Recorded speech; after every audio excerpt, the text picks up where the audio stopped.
this day is finished. It rained early this morning in St. Louis. It has stopped, and the lights are on under very overcast skies. Cardinals will receive to our right Sikahema from his 12-yard line. Gets to the 25, dropped there immediately, and the first man to hit him, Reggie Branch, one of the top players on the Redskins special team. Red-hot Neil Lomax, the number 2 rated quarterback in the NFC, will face this Washington defense, most of them veterans. Mann, Butts, Darrell Grant, Dexter Manley, 3 sacks last week. Kaufman, Olkowitz in the middle for the injured Rich Millot. And the secondary, a solid one, with Alvin Walton having a 15-tackle day against the Giants a week ago. First down, Cardinals. Immediate shifting from Gene Stallings' offense. Stump Mitchell. About 4 yards on the play for Mitchell. Mel Kaufman made the stop. The Cardinals are hurting offensively. Earl Farrell, injured a week ago with a knee, is gone for the season.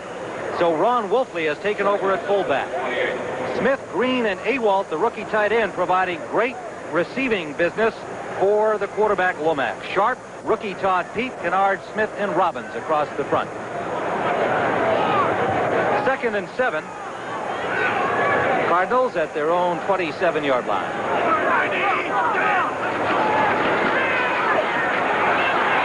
Lomax just gets it away to the tight end, Awalt, and he is close to the first down.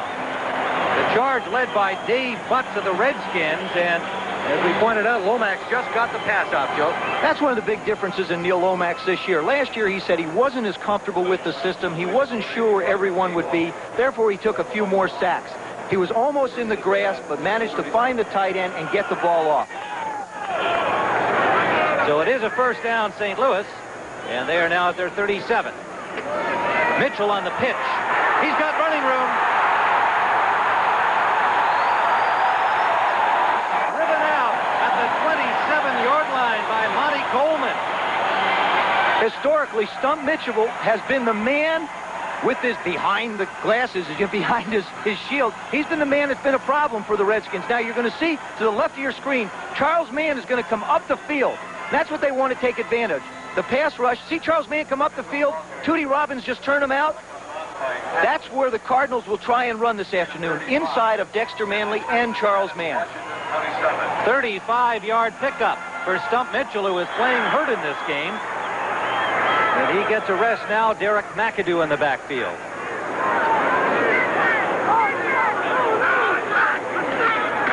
Wolfley. Walton made the stop. The strong safety, number 40. Wolfley picked up about 3 yards.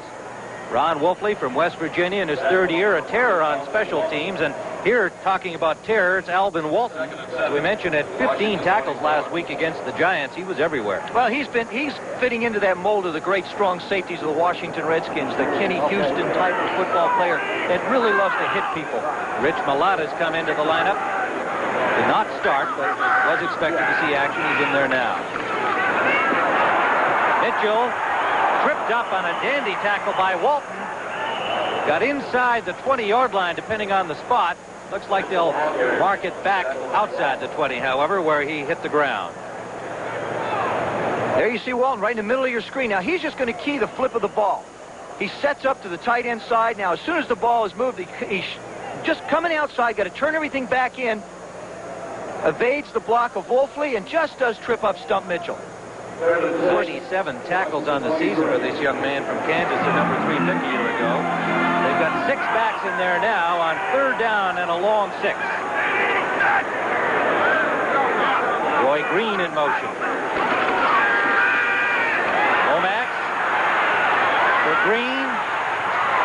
Interception. Out of the end zone. Darrell Green caught the ball. The officials say he was out of the end zone. So the Cardinals get a break. Well, they do. Lomax puts this one up. He thinks J.T. Smith. Now, the problem is there's an end zone there. He couldn't lead him. So he had to underthrow it a little bit to Roy Green. Now, there you see Darrell Green. 1 foot is in.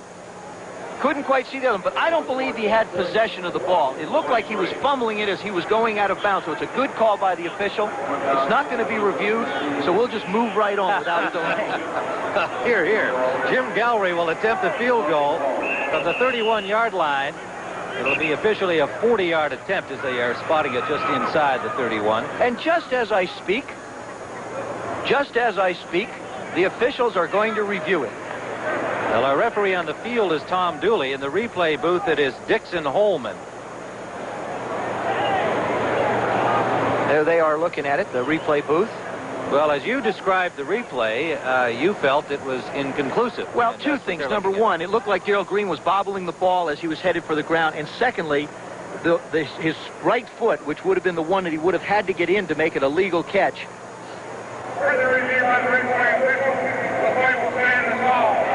Play stands as Joe Theismann saw it.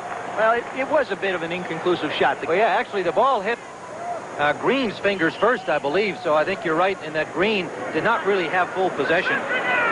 He fell out of bounds in that circumstance. So Gallery will attempt a 40-yard field goal, one of a lineup of field goal kickers in recent years here in St. Louis. That's got to be a record for a decision on an instant replay, too, in time spent. Gallery wide to the left. So the Cardinals, who moved smartly downfield in their opening offensive series, come up with the same old bugaboo. He is now 8 of 17 on the season in the field goal department. We'll be right back. Coach Stallings and I said, "How you doing, Gene? What do you look at out here?" He said, "I watch my kickers." He said, "Oh, by the way, if I die young, it's going to be because of my kickers." Well, I can understand that because the Cardinals, since 1985, have been through a whole lineup of kickers, and none of them have been able to keep the job. They drafted John Lee high, and he failed, and now it's up to young Mr. Gallery. Stallings likes the way he kicks the ball for distance, but he's been mainly kicking it sideways. First down, Redskins following the missed field goal try. George Rogers is stuffed for a loss. Nico Noga, the linebacker in the middle, number 57, dropped George Rogers for a loss of maybe 2. Well, the St. Louis defensive line with 2 rookies on the right side, Alvord and Sadler. Linebackers have Noka in the middle with Junior and Anthony Bell. And a young secondary, Carter, a second-year man on one corner, Holloway, a rookie on the other. They mark it a 1-yard loss, 2nd and 11, Redskins.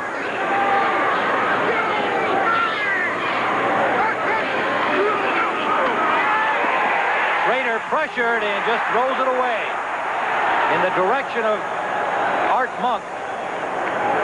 It'll be 3rd and 11.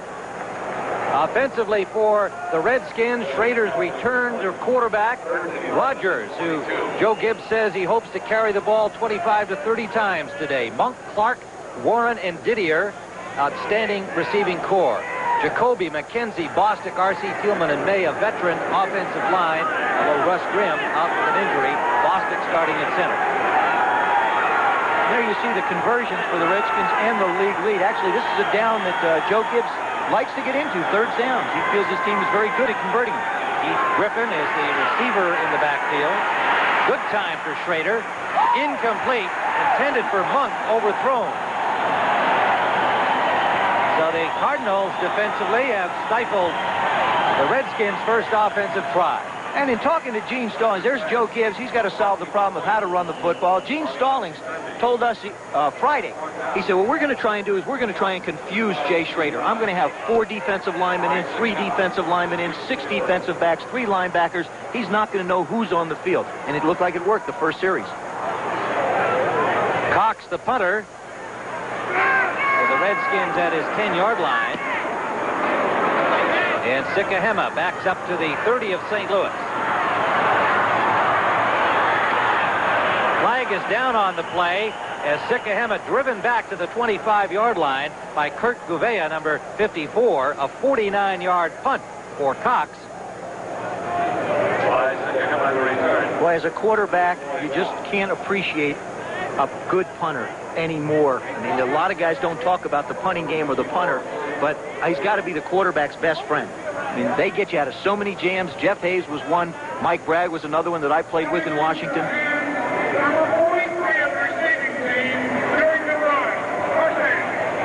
They can get you out of so many holes. Now, Lonnie Young was charged with the illegal use of hands on the return. Giants are on top of Philadelphia early. So the ball is taken back to the 20-yard line. The 19 will make it. And Neil Lomax and company will start from there. A scoreless football game. Mitchell, hard running by Stump out to the 23-yard line. And we mentioned at the outset that the loss of Earl Farrell, a big one for the Cardinals offensively, because not only does Farrell run the ball well, he was the leading rusher with 512 yards, but he's an outstanding pass receiver out of the backfield. So having to put young Ron Wolfley in there and then put the load on Mitchell to carry the ball really does change their ground game considerably. Yeah. 2nd and 7. Much shifting on the early downs here for the Cardinals. Short drop by Lomax. And it is tipped and almost intercepted, but incomplete. Olkowitz got a hand on that ball. That was just pure luck. Neil Lomax, when you're playing well, the ball bounces to the ground, not into somebody's hands. You'll see him look to the right of his screen. He wants to hit the wide receiver on a quick post, Roy Green. Now, you see Mitchell come out of the backfield. He's his outlet. He tries to throw it, but Stump decides to take off and move out of the way instead of staying where he was. Olkowitz knocks it up in the air, and it falls, fortunately, to the ground for the Cardinals. Olkowitz and Alot have so far shared the duty at middle linebacker for the Redskins. 3rd down and 7.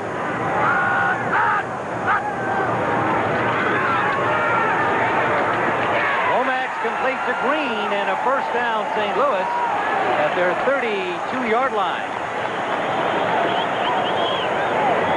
The man, Louis Sharp, Dexter Manley, this is going to be the matchup all day. You see him with the long count. Dexter starts a little bit.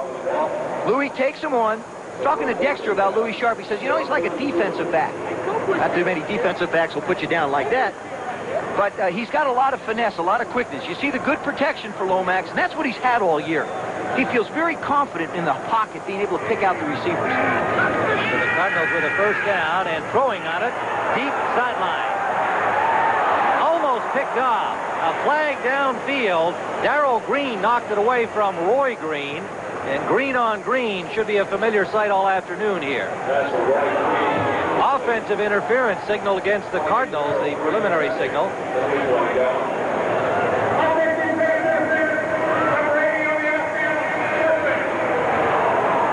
That's Robert Awalt, number 80, the rookie tight end from San Diego State, charged with offensive interference. He's been on a tear with 31 catches. And 4 touchdowns. And, you know, the tight end position has become, there you see his numbers, the tight end position has almost become a forgotten receiving position in the National Football League. Now, the Cardinals have brought it back. He's got 4 touchdowns with 31 receptions, which means it's a big part of the offense for the Cardinals. And today they have Jay Novacek back in the lineup off an injury, who was off to a good start before Awalt replaced him when he got hurt. First down at 20, draw play. Mitchell. Good coverage by the Redskins, nowhere to go. Darrell Grant led the charge, number 77. Pickup of maybe 2 for the Cardinals.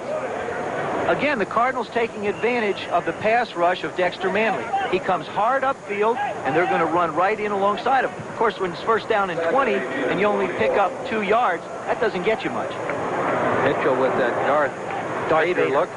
And I think a great idea. You see a few more players each year wearing those. I think quarterbacks eye protection. I think, you know, everybody talks about the defensive backs reading the quarterback's eyes. If you had that on, who could read your eyes? Good point. 2nd and 18. Sack in the grasp of Monty Coleman. Lomax, before he could even get his arm up. Here comes Monty Coleman, lower right part of your screen. There's nobody there to block him. By Sekahema, turns out he's in the pass route. Lomax should get rid of the ball, but he just doesn't have time. Now you see Monty sets him down gently. Talk to Richie Pettibone, the defensive coordinator and coach of the Redskins. He said, what we have to do with Lomax is we have to get to him early. If we can shake him a little bit, we can take some of the steam and fire out of him. That's what we want to do. Loss of 9 on that sack, and the ball now back at the 14-yard line. 3rd down. 28 needed. First. This is where you call the coach and say, what do you want? Redskins show blitz, and they come with it. Diving grab by J.T. Smith. Well short of the first down, but he got him back out to the 28-yard line. That accomplishes two things. It gives your punter better field position, and you also get a completion. Now, this is the type of pressure Dexter Manley has been putting on to all the quarterbacks. This time he takes Louis outside and just power rushes him. Not finesse, just pure power. And like a big bull, he bowls him over and gets into Neal. That gives you an idea of everybody talks about the speed of Dexter Manley, but that's an indication of the power he possesses. Well, and he told us that that's what he hoped to do. He said, I know he's going to pull back early. Hey, Louis 6'4", 260. That's no, not walking across the street. The Cardinals will punt. Greg Horn from the 15-yard line. A new Cardinal punter. They cut Greg Cater week before last. Eric Yarber's got some room on the sideline. Tripped up at the 38-yard line after an excellent return. So an unhappy Gene Stallings sees the Redskins in Cardinal territory when we return. The wall is to the left, obvious. He does a good job. Now, you got to count on the return man to make somebody miss. He makes one miss. He missed. Baker missed there. Now, he keeps his balance. Now he's going to cut back in and just does get tripped up. He's added an awful lot to the return aspect of the Redskins special teams, which has really come under a lot of fire. A low draft pick last year out of Idaho, their 11th choice. But a handy man, good punt returner, good for 14 yards there. First down, Redskins at the Cardinal 38.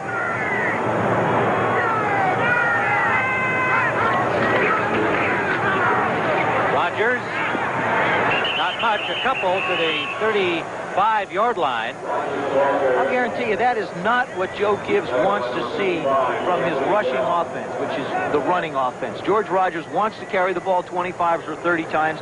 First carry in the first series, loss of a yard. Now he picks up 2. They're going to have to get more from their running game, or else they're going to have to abandon it like they have the previous weeks. Well, which Gibbs doesn't want to do. He said he handed the ball to Rodgers today. He needs his leadership, and they've got to get the run game back. Pickup of 2, second and 8. Rodgers again trying the right side, loose ball, recovered by St. Louis. Stripped from behind. Rod Sadler, the rookie, number 72, stripped the ball. The one thing Coach Gibbs talked about George Rodgers, he said this year he has not put the ball on the ground. Now you'll see him coming right at the left part of your screen. He comes down. Now he just gets hit from behind. That's all it is. They just knock the ball away from him. It's a good tackle by Rod Sadler. Ball goes on the ground. Gregory Johnson recovered, and Rodgers had not fumbled in 199 consecutive carries. That was a rap on him early in his career. He always felt it was a bad rap, and he has proven it with the numbers until this moment. First down, Cardinals. Mitchell. Monty Coleman wraps him up after a gain of about 2. Atlanta whipping up on Dallas, in Atlanta humiliated by the Cardinals last week with 15,000 lonely fans looking on down in Atlanta. You know, the Cowboys will be playing Washington next week. Could be that they're, figuring Atlanta got beat so badly last week, and it happens to athletes. You get a mental letdown. You don't get prepared, and you start to look ahead. And it could well be what's going on there. Second down, a long 7.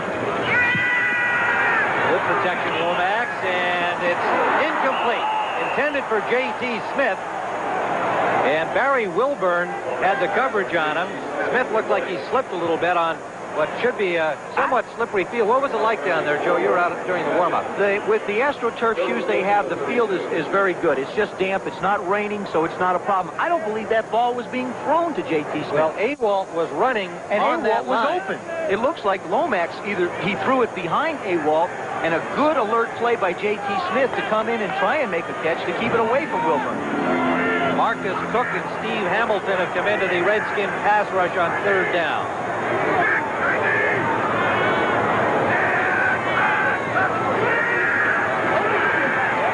Lomax complete. Roy Green has the Cardinal first down. A diving tackle by Darrell Green. And a saving one because there was a lot of real estate ahead of him. Well, that's Todd Bowles right in the middle. Now he's going to wind up chasing Roy Green all the way across the field. You see, they come with the blitz. Now he gets out there. Now Darrell Green tries to make the play. He does. He just does get a foot on him. And Roy Green trips himself up, and you see Bowles moving over to help out. That's been the way the Redskins have played. They're going to put Roy Green, or Darrell Green on Roy Green. They match up man-to-man. Lomax, 4 of 7. Incomplete, out of the hands of Roy Green. The ball was there. He didn't squeeze it. 2nd and 10. Roy Green been bothered with hamstring problems again this season. He's missed 18 quarters of football, but he is still a dangerous receiver at all times, 30 years of age. 2nd and 10. Lomax looks like an entirely different quarterback than I saw him. So he did 6 Cardinal games last year. He looked tentative and hesitant. He looks like he's throwing with a lot of confidence, really knows what he wants to do with the football.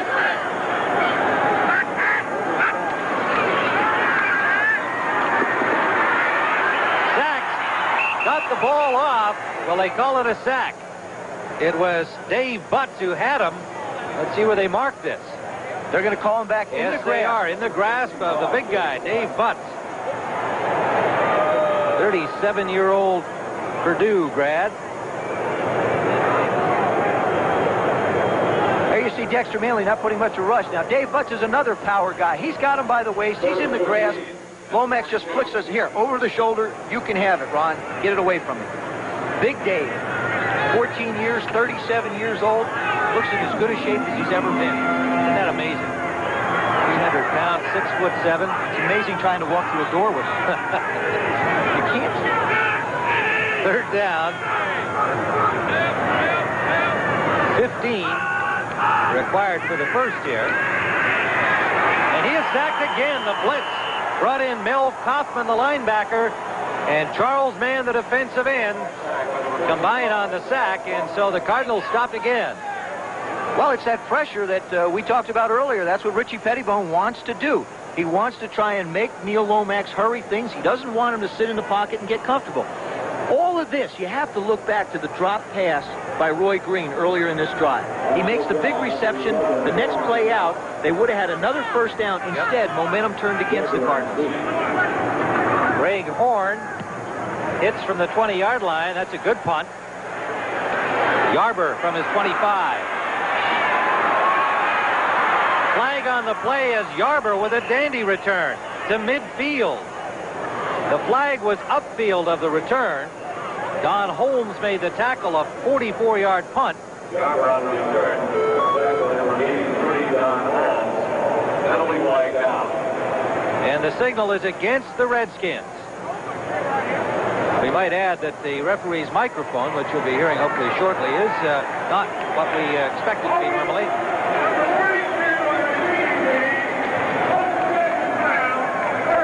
I'll translate. Holding 32 on the receiving team. 1st and 10, post-possession foul. Pretty good. You could work the summit this week. We'll be right back. Stadium, St. Louis. Eric Yarber's fine punt return negated by a penalty to Vernon Dean. Cardinals have a first down. The Redskins have first down at their own 16-yard line. And on their first 2 possessions, you can see not much has resulted. And has contributed much to their offense. And it's sort of been the pattern for the Redskins this year. They have not started well. Fumble was by George Rogers.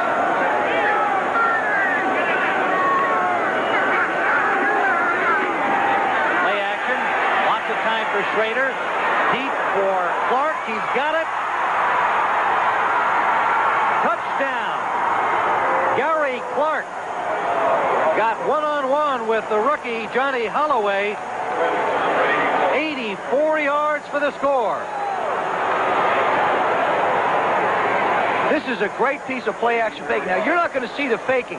Right at the lower part of your screen, Lonnie Young gets caught up in the play-action fake.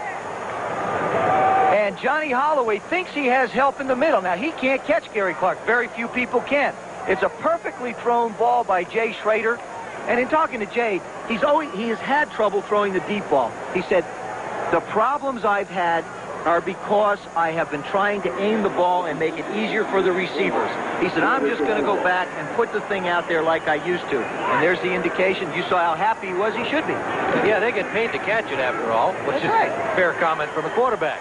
Ali Haji Sheikh has the point after, and the Washington Redskins have a 7-0 lead. Of Jay Schrader and George Rogers into the line. Now, at the top of your screen, you see Lonnie Young, number 43. He fights. It's a good fake by George Rogers. That puts Gary Clark one-on-one with Johnny Holloway, and he's expecting to have help in the middle. That's what a cornerback needs, is they need a help when you're in zone. He didn't get it. Sikahema to the 22-yard line on the kickoff return. And the Cardinals will try again from there. They're trailing 7-0. Schrader to Clark, an 84-yard score, the longest touchdown pass of the season for Schrader, and the longest receiving touchdown for Gary Clark. You know, if you look at this, look at the first half for Neil Lomax last week against Atlanta. 16 for 25, 279 yards. And Jay Schrader in the second half, much of that coming in the last 17 minutes. 17 for 25, 217. That's a Schromax quarterback. Absolutely. J. Neil Schromax had himself quite a day. Put those two halves together. First down, Cardinals. Whoops. Well, intended for J.T. Smith, but that looked a little ugly. What happened on that one, do you think? Well, what happens is there were 4 Redskins right around J.T. Smith. Oddly enough, whether it was lucky that he threw it away or that he intentionally threw it away, it turned out to be a very good decision. 2nd and 10, Cardinals.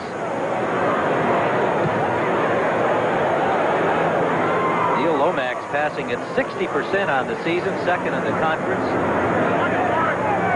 It's Last week, he finished 25 for 42. He showed his first half stats, and he had quite a day overall, 369 yards. And it's really important that he doesn't get down on himself or get shaken. This is a very big football game because Neil Lomax has brought his team back from behind, as has Jay Schrader. And now is when you start to test it. The other teams hit a big play. Okay, you have to get out and get something started for your ball club. Give them something positive, even if it's a couple first downs, just to get back and get feeling good. Well, he's got a 3rd and 7 now after the gain by Mitchell of 3. Charles Mann on the stop for the Redskins. They're at the 25 in the shotgun.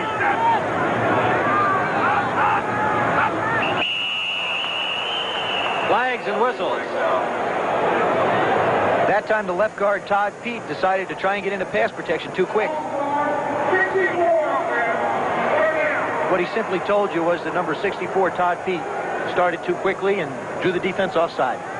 Todd Pete, a 295-pound rookie from Northern Illinois. They're 15th pick this year, but starting ahead of the veteran Joe Bostic on the rundowns, and they bring in Bostic when they're passing. Everybody's become a specialist nowadays. Although he's in there now, we note, to pass block on this one.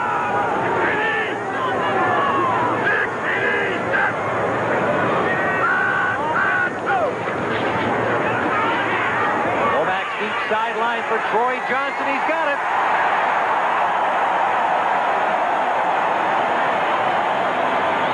First down in Washington territory at the 45. To the right of your screen, Barry Wilborn is on Troy Johnson. Now, what's so interesting about that, talk to Barry Wilborn. He's up in man-to-man bump and run coverage. He says, I look at 2 things. I look at the receiver's body, and I listen to the crowd to know when the ball's in the air. Well, there's hardly enough people in here to listen to the crowd.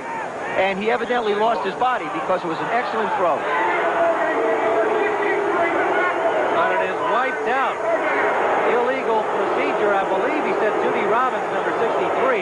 Was not on the line of scrimmage, which meant they had too many backs in the backfield, and Tootie's a little big to be a back, to be perfectly honest with you. Well, there's that Texas scowl from Gene Stallings. A fine play wiped out. Jim Schaffner, the offensive coordinator, with the glasses on and the not-so-dark hair.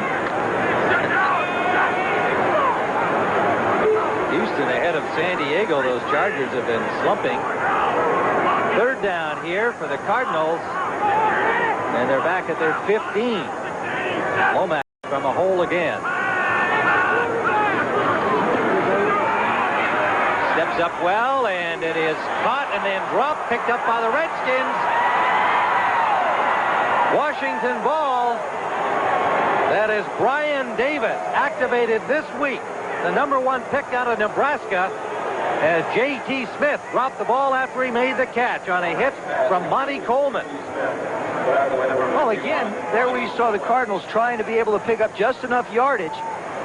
There's J.T. Smith coming out. Dennis Woodbury on him. He cuts inside, slides back out, makes the reception, starts to put it away, and boom, he gets nailed by Monty Coleman. As you mentioned, Brian Davis to make the recovery. They're going to go to review. They don't need to review this. This, you know, folks, come on. I mean, the man caught the ball. He took a step. He turned and tried to go. Don't get carried away with it. Don't take a good thing and make it too much. I wish you wouldn't be so vague about your feelings on this. Jiminy Cricket. I am four square behind you, too, pal. I mean, look. There, he's got the ball. He's not bobbling it. He's tucked it away. What are they looking at? Starting to run. He was trying to run upfield. To me, this type of a decision by the instant replay to look at it takes away the effectiveness of a job an official has to do. Well, it doesn't help Washington either at the 15 or the 12-yard line. They'd like to come out usually after an interception and make a quick play and, you know, go for the end zone. Instead, everybody's standing around. Oh, really? Okay.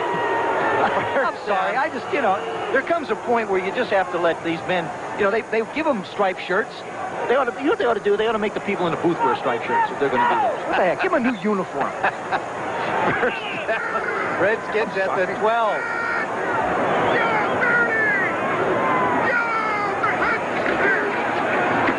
Rodgers to the 5-yard line. George Rodgers really wrapped that ball up after he had fumbled on the last sequence and got himself a good hole and picked up the pace inside the 5. You betcha. You'll see coming right to the lower right part of your screen, Donnie Warren in blocking, Mark May on the right side, R.C. Thielemann coming through. Now watch George wrap up. 2 hands on the ball, George. You betcha. I'm not putting that one on the ground, he says. You saw an indication of time of possession. That's one of the things coaches talk about. You know, if we have the ball more, we can be ahead. Doesn't work in this case. Washington does awfully well when they get this close. Good defensive play. That was Leonard Smith, the strong safety, bulldogging Rodgers down after a gain of maybe a yard. That time Leonard comes all the way around the horn. Starts from the right side, makes the play at the line of scrimmage. But, you know, George is deceptively big. George Rodgers is not a small back. He's a big guy, and he carries people with him. Defensive substitutions for the Cardinals, a little bit late.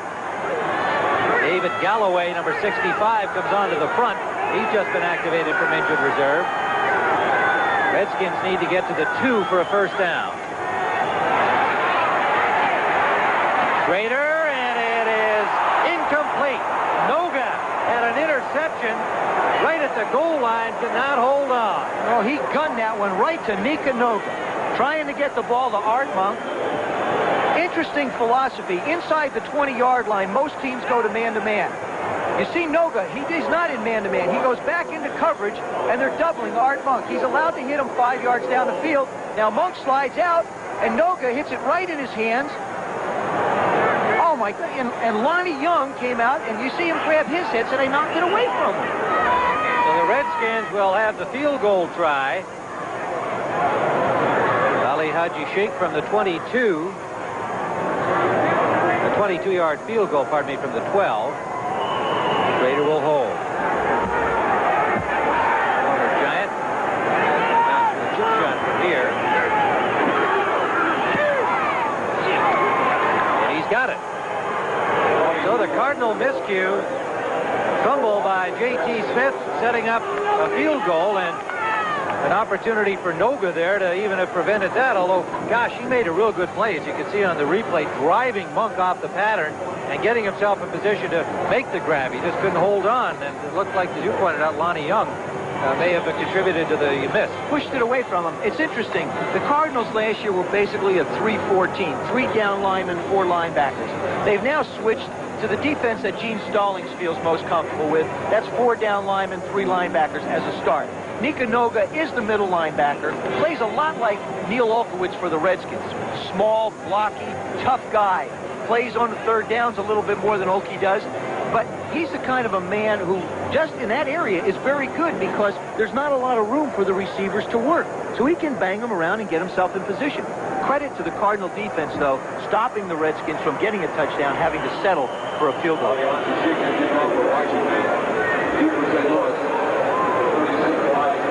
Sheik will kick it off to the Redskins.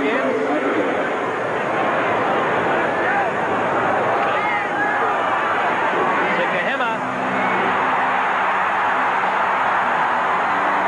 By Sikahema.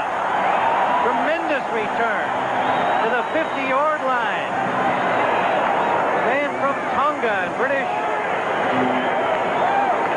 Brigham Young. I'm going to call it British Young University in Utah. Here he comes. He's just taking this one up the pipe. You see a little cross blocking?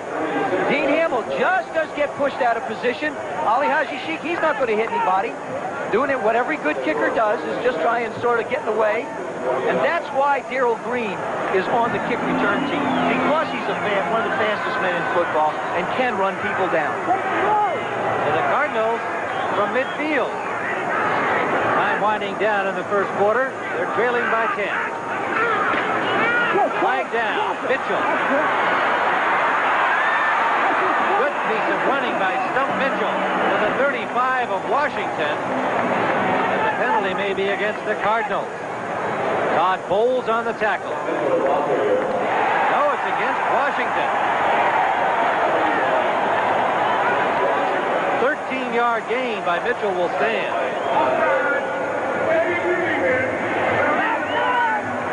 That's offsides on Dexter Manley. He was lined up, gets that butt of his up in the air and that back foot in a sprinter stance, and he wants to try and get to Neil Lomax. That time he didn't quite. He wants to get as close to the ball as he can.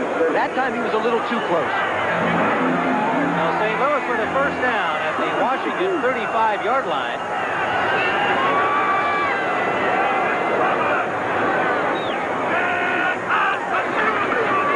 Goldfleet drags a tackler for about 3.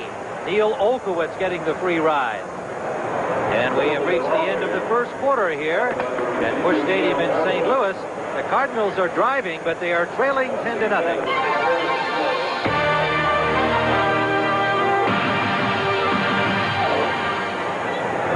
Sole sponsor of the U.S. Olympic Training Centers.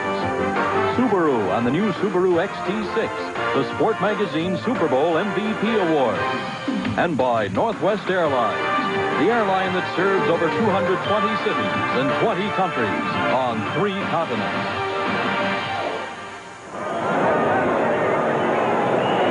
No, that is not Joe Theismann down there. Second job which he does have during the week, but he's really in the booth with me here up at Busch Stadium.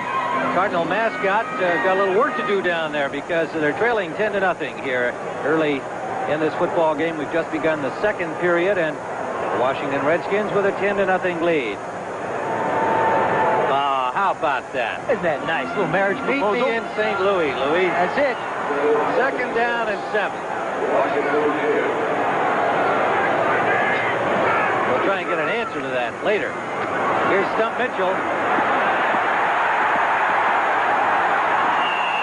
Mitchell to the 20-yard line, had 62 yards in the first quarter, and he has a St. Louis first down. Now, here's a guy they thought might not be able to go today, Joe, because he's banged up in various ways, but he picks up 12 and now has 73 yards on the day. You know what's got to hurt Gene Stallings is the fact that they had the ball for 11 minutes in the first period. They're down. And that's one of the things coaches always talk about is time of possession. Let's keep the ball away from the other team. In this case, it didn't work out for the Redskins or the Cardinals. Now, Stump Mitchell has been a guy who has really traditionally, in every game the Cardinals and Redskins have played, hurt the Redskins to a large degree, whether it's running the ball or catching or on special teams. Short drop by Lomax, and he's got the tight end Ewald, and the rookie inside the 10 to the 8. First down and goal, St. Louis. That's just a fine job by Neil Lomax. He sits in the pocket, coming right at you. There you see it. He takes a snap from center. Ewald just goes upfield away from Mel Kaufman, dumps it out into the flat, turns it upfield. Boy, he's something. He's a good-looking tight end. 32nd 6'5", reception. yeah, 250-pounder. 33rd reception. Look at that. J.T. Smith with 35 receptions in the last 5 games.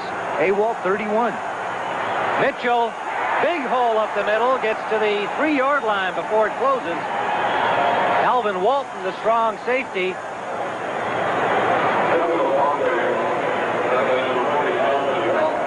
Cardinals have been very effective inside the 20-yard line. Not only have they scored just in general, but you see they've got 9 touchdowns and 4 field goals. 13 in the last 14 times they've been in. That's why they've been able to average 30 points a game over the last 4 weeks. Well, like the Redskins, they've been awfully tough in that so-called red zone. They come away with more touchdowns and field goals. 2nd and goal. I bet you're curious why they call that the red area. Well, I know you're going to tell me. No, I'm curious too.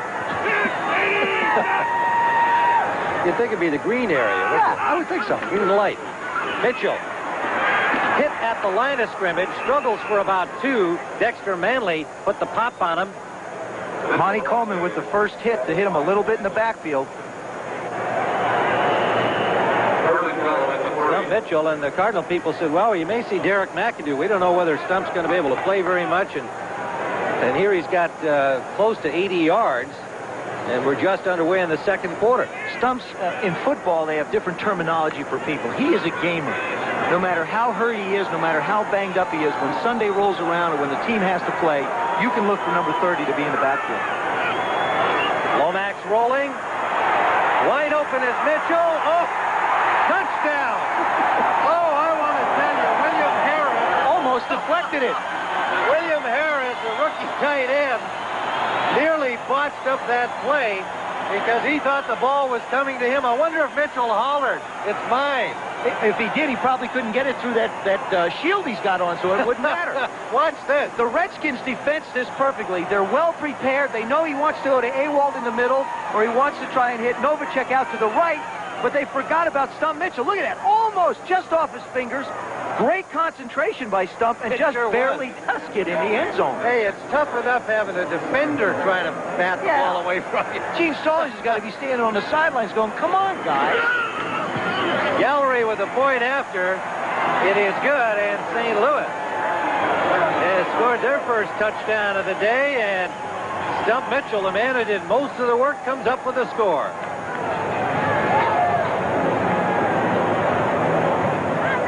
I think, you know, now that's not the regular home team Hogettes. That's got to be the away team. So that's a visiting. The visiting Hogettes. Right. Well, they're cute. Oh, they're ugly. They are not cute. 10-7 football game. Gallery's kickoff to the 15 taken by Griffin. And Griffin gets over the 30. A flag flies at the 32-yard line. A short kickoff from Gallery. And the penalty, however, is against the Washington Redskins on the return. There's Gene Stallings talking to Gallery. That penalty was on Joe Caravello. Caravello, Right. Mr. Two-Way. Double-header action on CBS next week. Our first game, Dallas and Washington. Minnesota, Green Bay, some of you will see that. They're both obviously very important games. 12:30 Eastern time it all begins. Double-header action we'll remind you about in a moment. First down. Redskins from their 15. Rodgers gets about 3 yards near the 20. And for an NFL update, let's take you now to Brent Musburger in New York. Well, Tim, Joe Montana had completed 20 straight passes. That tied the record. Then he ran the quarterback draw for a touchdown. They missed the extra point at 13-0. 20 straight completions over 2 games for Montana. Back to Tim. Wow. Remember a day like that, Joe? Did you ever have a 20 for 20? No, I never. I think the most I ever had was 13 or something like that. I thought that was pretty good. Joe Montana, well, at least he's another Gomer. Another game. Brad doing that today. Second down and 7. Schrader under pressure, and he is dropped at the 15-yard line. First sack of the day by the Cardinals. And it'll leave third and about 11 for Washington. And you got to give a lot of credit to the Cardinals secondary. They really gave Jay Schrader no place to go with the football. He did the wise thing. He's backed up in his own end. He doesn't want to put the ball up for grabs. Tries to run around and winds up taking a sack. But it's not as bad as it seems. It's only 3rd and 11. Nico Noga, the man to get it. He was watching Hawaii playing yesterday. His younger brother, Al Noga, who most people projected the first-round pick, star with the University of Hawaii. 3rd and 11.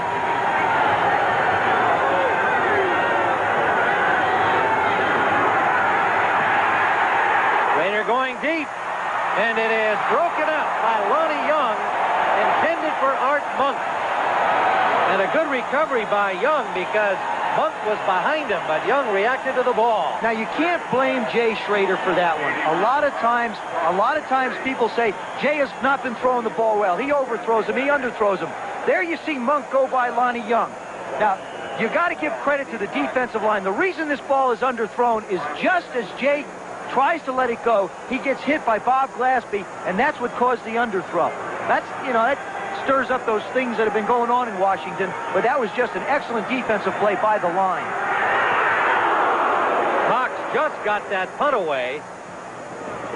It comes out to midfield and will be down by the Redskins at the 49-yard line of Washington. So the Cardinals, with the good defensive charge, have got themselves good field position after a 35-yard punt. They'll have it at the Redskin 49, trailing 10-7. Of course, we've talked about the Redskins special teams. There you see Cox get it off. Leonard Smith comes flying through. Just does miss it. So Neil Lomax brings out the Cardinals with a first down at the 49 of Washington. Wolfley and Mitchell, the running backs. Stump Mitchell. Big hole out the left side. Picked up 8, maybe 9 before Alvin Walton made the stop. Well, that time Louis Sharp just flat owned Dexter Manley. Caved him in. There was nobody home when Stump turned the corner on the left side. 86 yards for Mitchell, and we still have 11:20 to go in the first half. He's another one of those backs that seems to get better and better and better as the game goes on. Well, that's bad news for the Redskins, who have the number 6 rush defense in the league coming into this game. Wolfley battering his way for the first down. He'll be close. Ron Wolfley, number 4 pick out of West Virginia, hometown of Buffalo, New York. And they may have to have a measurement here. Looks like, no, short. They've got to get by about a half yard. Got to get to the 41, so. This big third down. There are about 5 or 6 plays in a game that are extremely important. Everybody talks about every play is important, but there are 5 or 6 big ones. This is a big one for the Cardinals. They pass it complete to Wolfley for the first down to the 32-yard line. Oh, that's a nifty call on that play. Well, what happens is Neil Lomax gets to the line of scrimmage. You can't get the ball quick enough because there's nobody on Wolfley. They've taken him out of the backfield. They've changed up completely. Now Lomax is going to throw this one right to you. There you see Caldwell in coverage. Now Wolfley, he should be out on Wolfley, but he lined up in a different position, a different formation the Redskins hadn't been ready for, and nobody was on him. So it's a first down, St. Louis. They trail by 3, and they have it now at the 34 of the Redskins. Play action. Lomax smoothly away from the rush for Awol, and a nice defensive play by Kaufman. Mel Kaufman knocked it down with a dive. Ball a little underthrown, but still Kaufman had to stretch for it. Well, here you see Lomax get outside. Now, he puts a good touch on it. He just wants to lay this out. Alvin Walton putting pressure on him. Awol turns it up like a good receiver when the quarterback's scrambling. And Mel Kaufman doing his Michael Jordan imitation of the slam. Fine play by the veteran, 29-year-old Mel Kaufman. The St. Louis fans will remember last week against Atlanta, almost an exact type of a play, but Awol caught one for a touchdown. Lomax's numbers impressive thus far. 2nd and 10.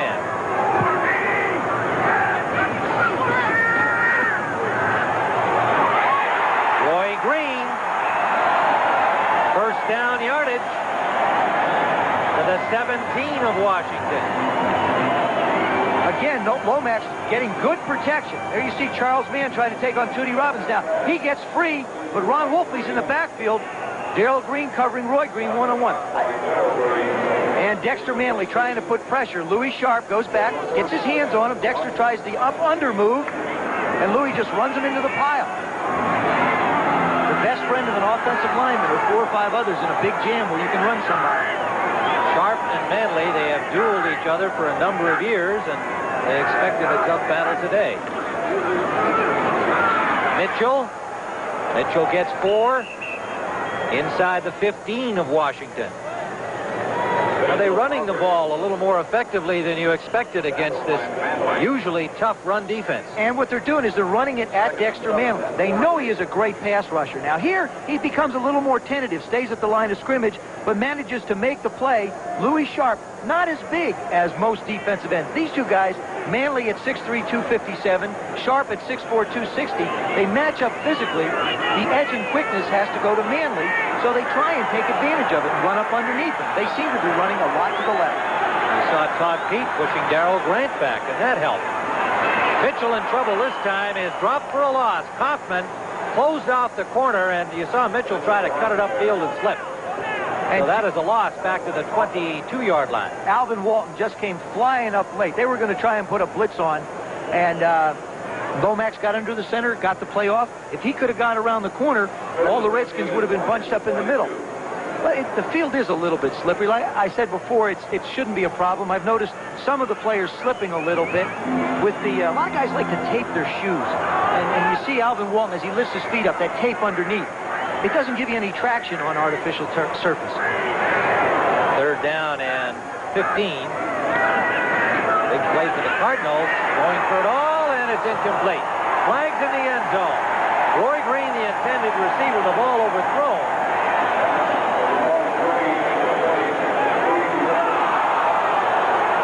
And the penalty is against St. Louis. Without the penalty, they'd have a 4th down upcoming. Well, it's an interesting decision for the Redskins. Do you back them up 10 yards and give them another chance with the ball, or do you refuse the penalty? They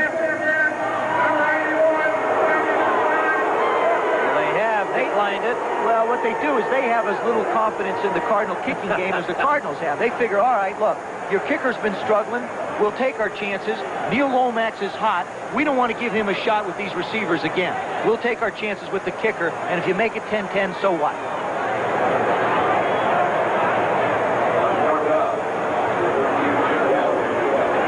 Gallery will be attempting from just inside the 30-yard line, a 39-yard attempt. Gallery is long of the year, a 44-yarder. That one looks like it is wide. We just lopped another year off the Cardinal head coach. There's Stallings. You can see he's plenty upset because he's had 2 good field goal opportunities, and both have been missed by Jim Gallery. Well, when you get look at this man's not happy. He's watching. Gee. 8:01 to play in the first half. Washington by 3. 1 second remaining first half. They expected 30+ thousand fans here at Busch Stadium. It doesn't look like they reached that with this rather dismal weather today. And attendance, of course, has been down here in St. Louis. Gary Clark, and with a good spin move, looks like he has the first down yardage for Washington. That's a pass. I just don't think the Redskins throw enough anymore. When I had the good fortune of playing in a Redskin uniform, we used to throw that little hitch pass 10, 11, 12, 13 times a game. And when you're struggling running, it acts as a great substitution for the running game. And when you have receivers like Monk and Clark and Sanders and even Didier, they all have the capability of going 60 yards and breaking a tackle with it. It's something that Joe Gibbs has gotten away from. And they do push the ball upfield a little bit more, but it would sure be a vital part of their offense if they could put it back in. They are measuring for the first down. Clark was right very near the marker, and we'll have a look at this one. Now, you were quoted in Washington paper this week on that same aspect of the change in the offense, and that it's almost not the kind of offense that Gibbs likes to play, to be out there throwing the bomb, because he's always traditionally had that good run, safe pass kind of offense, grind it out, use up the clock. his #1 preference is to be able to run the ball 25 or 30 times. He told us that last night when we sat and visited with him. But because of the inability, and one reason why you can't run the football is the offensive line. Now, the offensive line that's starting today with Jacoby, McKenzie, Bostic, Thielemann, and May is the second week in a row that they've had the same 5 people up front start for them all year. So they just haven't had the consistency up front. That has really been as big a contributing factor to the poor running game as anything. Just short of the first down, as you can see on the measurement.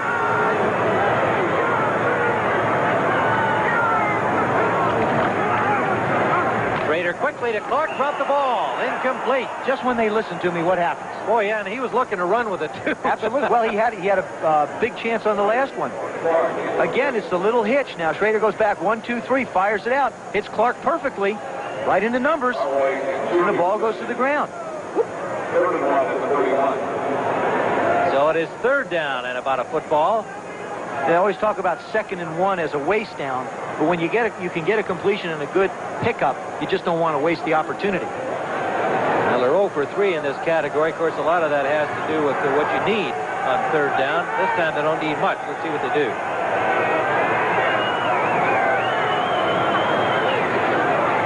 Schrader diving, and he may not have made it. I don't know. They've got 2 big running backs back there. And although Jay Schrader was 230 pounds 3 weeks ago, he's not there now. That's something I just, they used to call that for me, and I used to call it off. I figure you got a guy 230, another guy 230. Why call on a guy 185 pounds or 200 pounds to try and make it? Well, Schrader with the spot of the ball as the Washington 1st down. I was quite surprised to hear Jay Schrader say that he had been up to 230. Noticed that he had too much weight on and has gotten it off. Well, he said he ran a keeper or a bootleg against the Buffalo Bills in their game, and he said the weight feels good when you're being pounded throwing the ball, but when you have to turn the corner on a keeper, and it's like pulling a trailer, you just can't get around the corner. Just the 2nd first down of the afternoon for the Redskins, but they lead this game 10-7. Art Monk got about 4. Good coverage by Leonard Smith, hitting him immediately. I believe 2nd, and it's actually going to be a 3-yard gain. We talked to Gene Stallings. He said, look, the Redskins are a great football team. If the Redskins play the best that they can play, we can't beat them. We have to get our guys to play well, and I have to give them an opportunity to try and confuse Jay Schrader.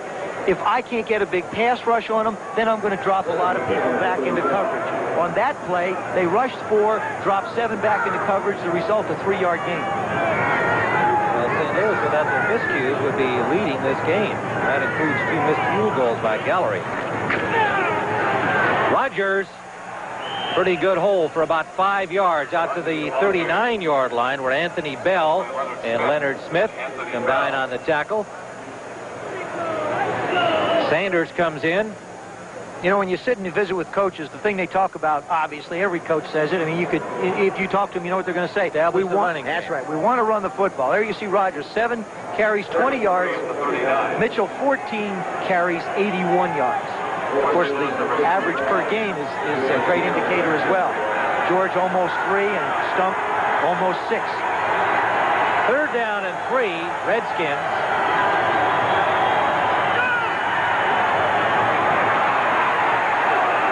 Ricky Sanders, and it appears that he has a 1st down, but we'll wait and see where they spot it. His knee may have been down short of the marker. 83, Ricky Sanders. Depends on where they spot. I think he's going to be short. In no other case, there's going to be a measurement.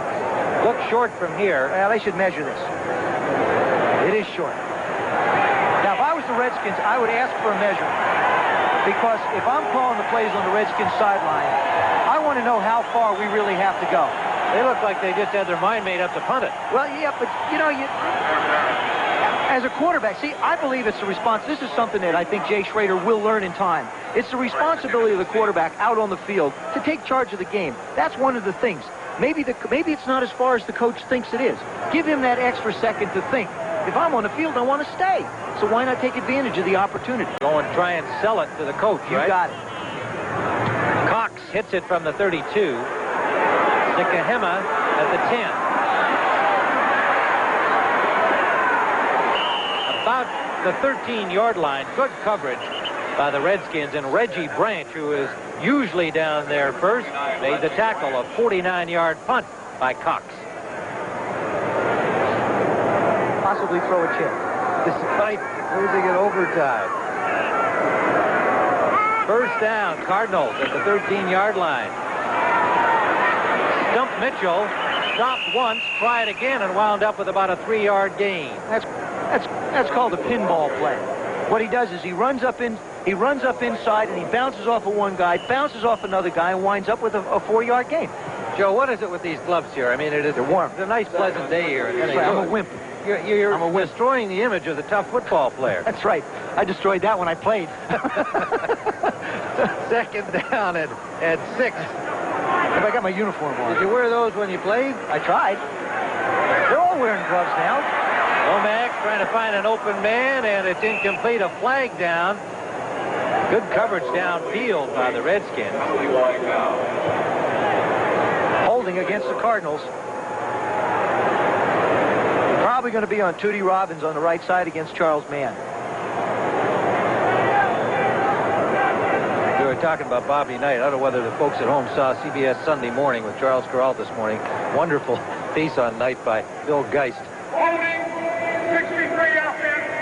Second down. Yeah, the call was Tootie on Robbins. Tootie Robbins. Yep. And Gene Stallings has more to frown about, as his team has been shooting themselves in their feet since the game began. They should be ahead, and they're behind by 3, outplaying the Redskins. And as you can see, they've had the ball for another nearly 8 more minutes. That was an interesting piece on Bobby Knight. It was great. Yeah, it was very amusing, and I think to the point. Second down and 16.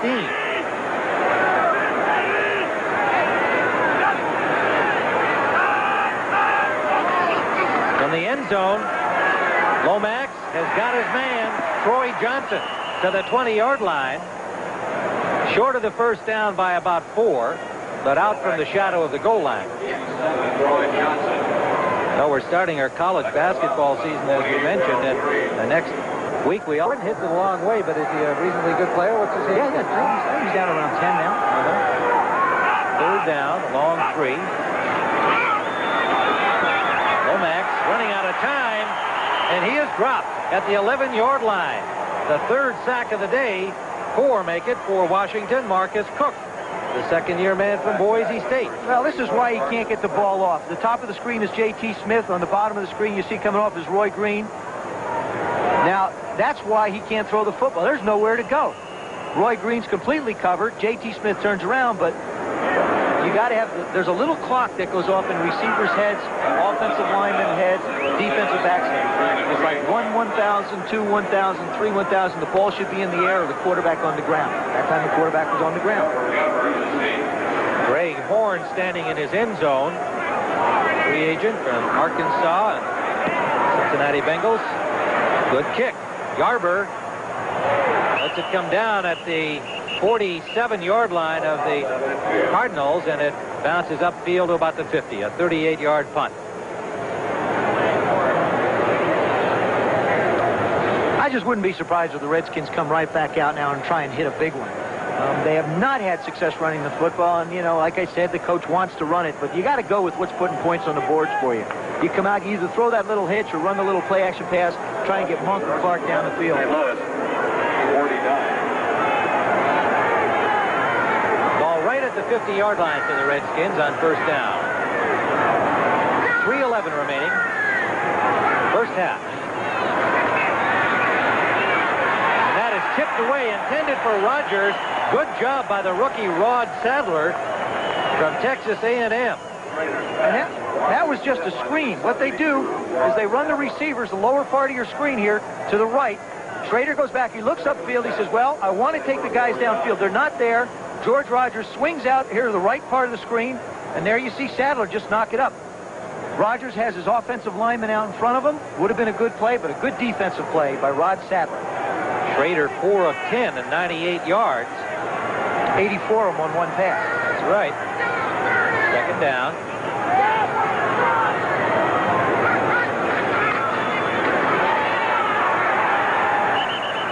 Keith Griffin Picks up about 3 running the right side. We've talked in great length about Earl Farrell and what he has meant and what has been missing from the Cardinal offense. The one guy that's not dressed for the Redskins, which is equally as important, is Kelvin Bryant. He's their third down back. He started last week against the Giants. He's responsible for so many yards that the Redskins have. 5 touchdowns, 34 receptions. Playing in his place in third down is Keith Griffin, who does it all, but he's not the back that Kelvin Bryant is. 3rd and 7.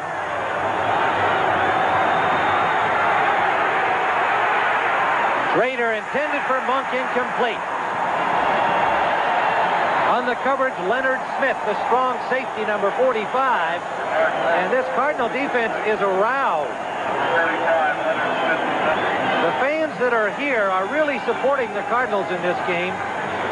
All of the talk about them maybe moving, maybe only one more home game next week against the Giants. The faithful came out in unpleasant weather today, and they've been backing the Cardinals. They really have. And, you know, I talked to the Cardinal players about coming into empty stadiums. Last week in Atlanta, they said there was 15. Looked like there was about 5 or 6. Here, they're nowhere near capacity, what they're used to. And they said it's almost like a scrimmage. The fans really can pump up a football team. And they have to go out now and play just on their own emotion, and it's a little bit tough.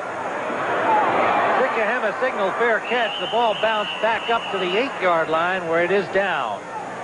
Steve Cox with a good punt down to the 9-yard line. Well, coming up at halftime. He is 10-7 in this ballgame with 2:11 to go in the half. I mean, he's got to consider himself really lucky. They've had no field position. They've missed 2 field goal attempts. They've kept the ball away from the Redskin offense. They're doing a lot of things right. And if they can get out of this without making a turnover and having something bad happen, it could set them up well for a good second half. Starting from the 4-yard line with a penalty, Lomax in the end zone. J.T. Smith to the 15-yard line and a first down. And we've reached the 2-minute warning here in St. Louis. Washington leads by 3.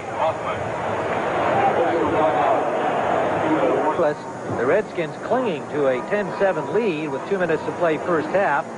And Washington with just 118 yards of total offense, 84 of that on their touchdown pass, Schrader to Gary Clark. They have 94 yards passing, which obviously includes that touchdown, and only 24 yards rushing, something they wanted to do and obviously felt they could do against this young Cardinal defense.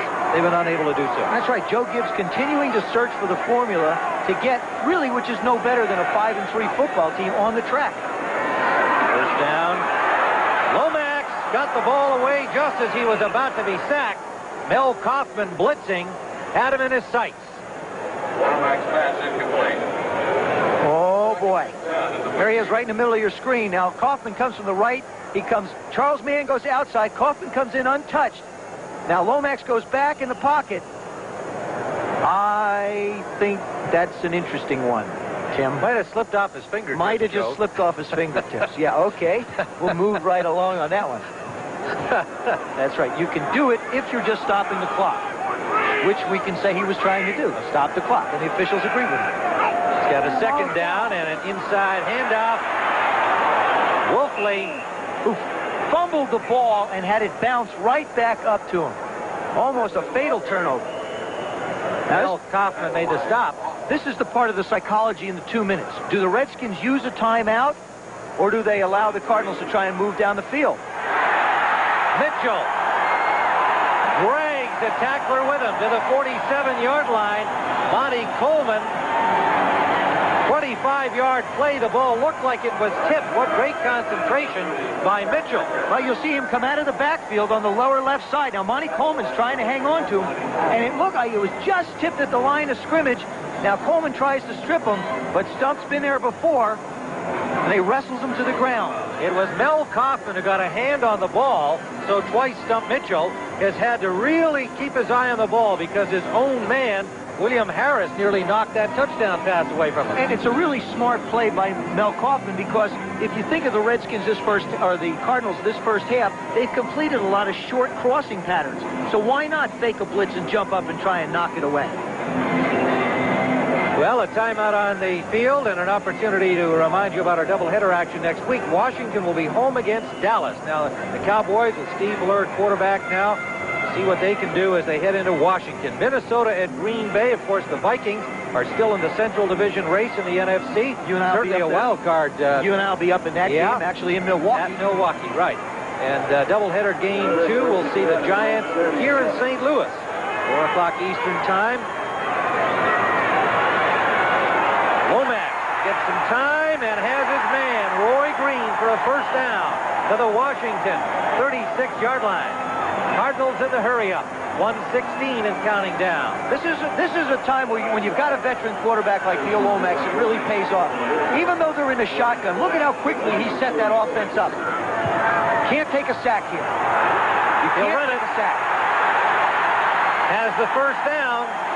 Out of bounds. Stops the clock at the 26. You also don't want to stick the ball in the face of a defensive guy when you're going out of bounds either. Good presence of mind. Lomax looking back. Redskins in their zone. You see Alvin Walton, Todd Bowles. Now he just scrambles. That's Steve Hamilton trying to run him down and just can't quite. Now watch, look, he sticks the ball out. That I don't believe was an intimidating thing. He was trying to point to one of his defensive guys to block somebody. Obviously, he didn't get the message across. That's not a happy man. First down at the 25-yard line. 59 seconds remaining first half.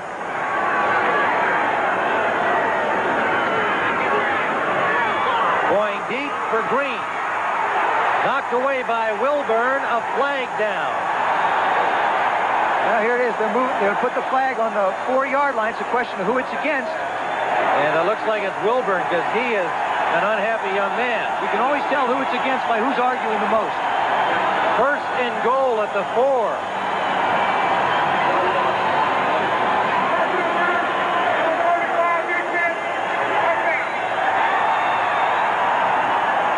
See a lower right part of your screen. Barry Wilburn matched up against Roy Green. Now, Roy Green's not as fast as he used to be, but he still can play.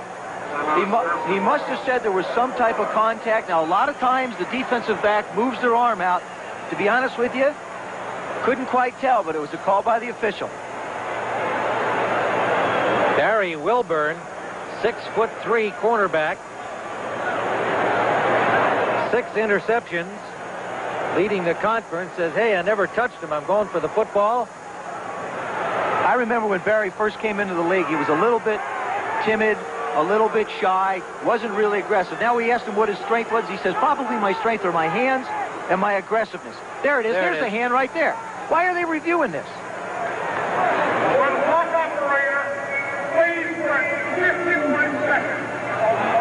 No, I think we're reviewing it. We're reviewing it, and the officials are talking about the clock. Good job by the officials. No question of review there. They can't review it because it has nothing to do with the bounds of the game. I talked to Art McNally. As a matter of fact, I asked him about instant replay. And I said, do you think that instant replay will survive to next year? He said, I sure hope so. He said, I know we've had some problems, but I really feel like it's improved the quality of the game and what we try to do. I'm glad you gave the NFL side of the story there. Sure. That's fair. It took 7 seconds off the clock after the play. It had not started to count. 51 seconds remains. First and goal at the 4. Touchdown, J.T. Smith. Flag down on the play.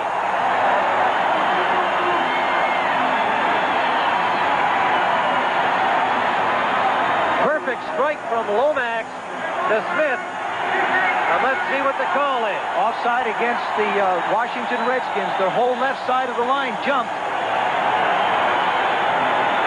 So the Cardinals are on top. There he is. Now he's going with the long count. You see the Redskins start to come. Now he does a 1-2-3 pop. J.T. Smith on the quick post. Great catch. There's Lomax after he makes the throw. Now, you know, you just can't give a guy who's hot more and more confidence. And that's what's happening to Neil Lomax. As this game goes on, he is gaining confidence. Gallery for the point after, and he's got it. So the St. Louis Cardinals, with 48 seconds remaining in the half at Busch Stadium, have taken the lead.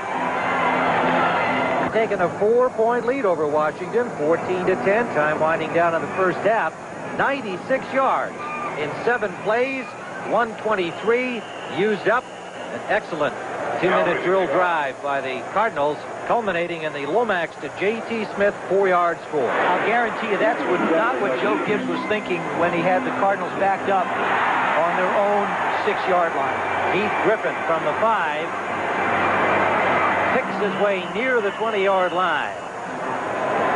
43 seconds left for the Redskins to try and make something happen. And Joe, we've seen a Cardinal team that really should have had the lead earlier than the final seconds of this first half, because they have dominated the Redskins. We're really looking at one big play by Washington. That's all they've accomplished. There's no question that the Cardinals have played a better half of football than the Redskins.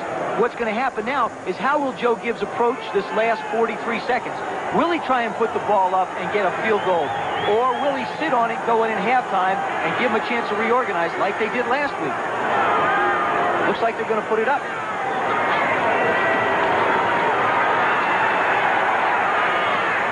Incomplete, a drop by Ricky Sanders, number 83, and that's about the third drop.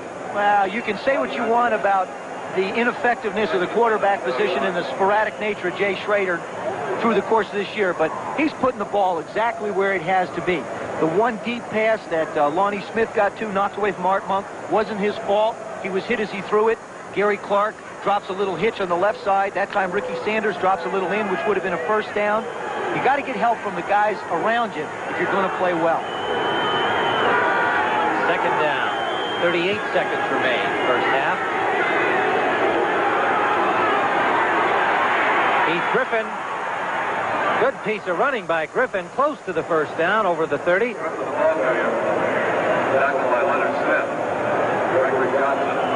Schrader gets the timeout. See, that baffles me. Now, when Griffin was on the ground, there were 32 seconds on the clock.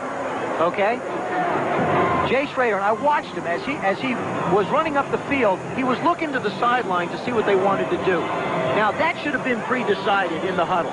8 seconds is a long time, and it gives you a chance, one or two big plays. Even though you have 3 timeouts, you could save another 2 or 3 plays with 8 seconds. I think there was a lot of time run off the clock there because of a little indecision by the coaches. Well, one thing about the Washington coaches, they're tough at halftime. Inevitably, the Redskins make good adjustments when they have had problems in the first half. And last week is just one of many examples, because they've come from behind frequently. And, of course, they've had to get heroics on the field. But usually the adjustments they make on the field from the coaching staff turn out to be good. Well, they haven't really had to make many adjustments other than catch the football. Jay Schrader, the comeback mark, last week was the 9th time in 16 games he's led a football team back from near defeat. They have a first down at their 31.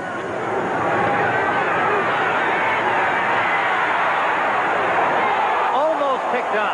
Intended for Clark. Diving try by Anthony Bell.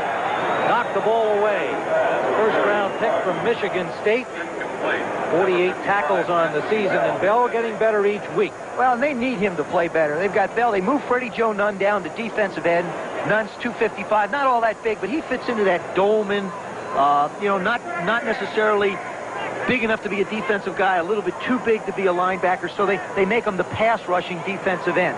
Anthony Bell, of course, another number 1, has to play well and has started to on the right side for the Cardinals. Second down. Front here in this prevent defense. This is a true prevent defense. 18 seconds remain.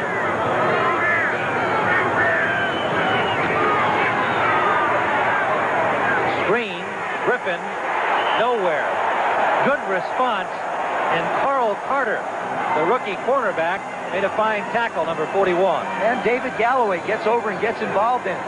Galloway, of course, back after a number of injuries, starting to play better. So we have reached the end of the first half, and the St. Louis Cardinals have taken the lead over the Redskins, 14-10.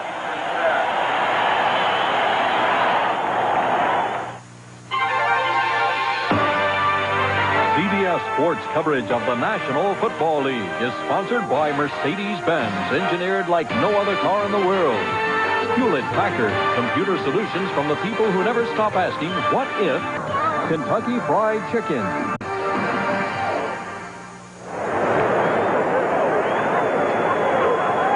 Busch Stadium, St. Louis, where the rain has started to come down again, although just in a light fashion. There was rain early this morning in St. Louis. It is definitely cooler than it was when this game began. Gray, dreary day in St. Louis, but the Cardinal fans here in attendance, what few of them are enjoying the efforts of their team as they lead the Washington Redskins 14-10 as we begin the second half.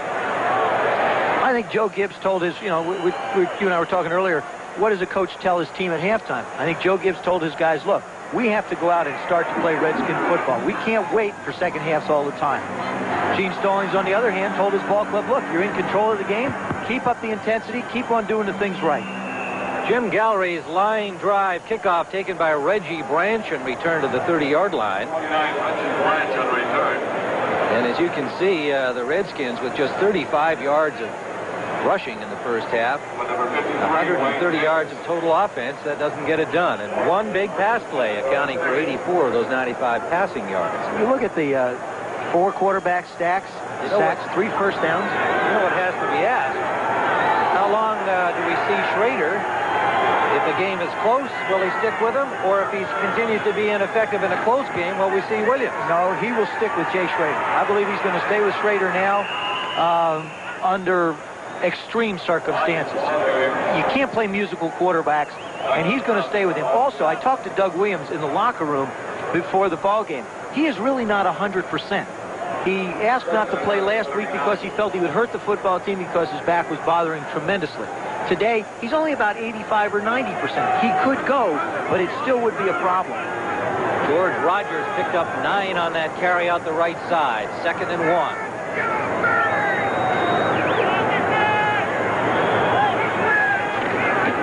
Rogers again.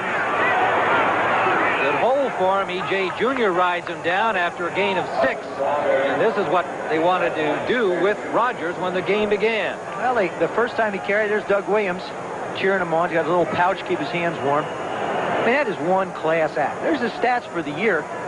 Had it not been for a back problem, he would probably still be the starting quarterback. And it's the way football is sometimes. A little bit of stroke of luck, a little bit of misfortune for one guy, a stroke of luck for the other, and it changes the fortunes and fates of men. First down, Redskins at their own 47. Schrader, Gary Clark trying to reach the first down. The ball came loose. Cardinals say they have it. And the official agrees with him. St. Louis. Steve Alvord. Rookie defensive tackle stripped it away from Gary Clark, and Gregory Johnson, I believe, may have come up with a loose ball. Let's see what happens here. Well, it's that little hitch play. Schrader goes back in the pocket. Again, hits Clark right on the numbers. Now he's 2 out of 3 with catches on this. Tries to move upfield. This is something Gary Clark does. Now you see the ball just gets stripped away. He cannot get possession of it. And Nikanoga pops up in the air. Look at that. Came right into the hands. It was Alvord who came up with the ball. And the strip was made by Gregory Johnson. So the Cardinals, a quick turnover and a first down on the first play from Lomax to the tight end, Robert Awalt. A lot of time for Neil Lomax to throw the ball. He's the type of a guy, if you give him a chance to sit in the pocket and throw the ball, he is going to eat you alive. He's got J.T. Smith. He's got Roy Green. Now Robert Awalt has come really from nowhere to become a very prime receiver in that Cardinal offense. Ball at the 48-yard line of the Redskins.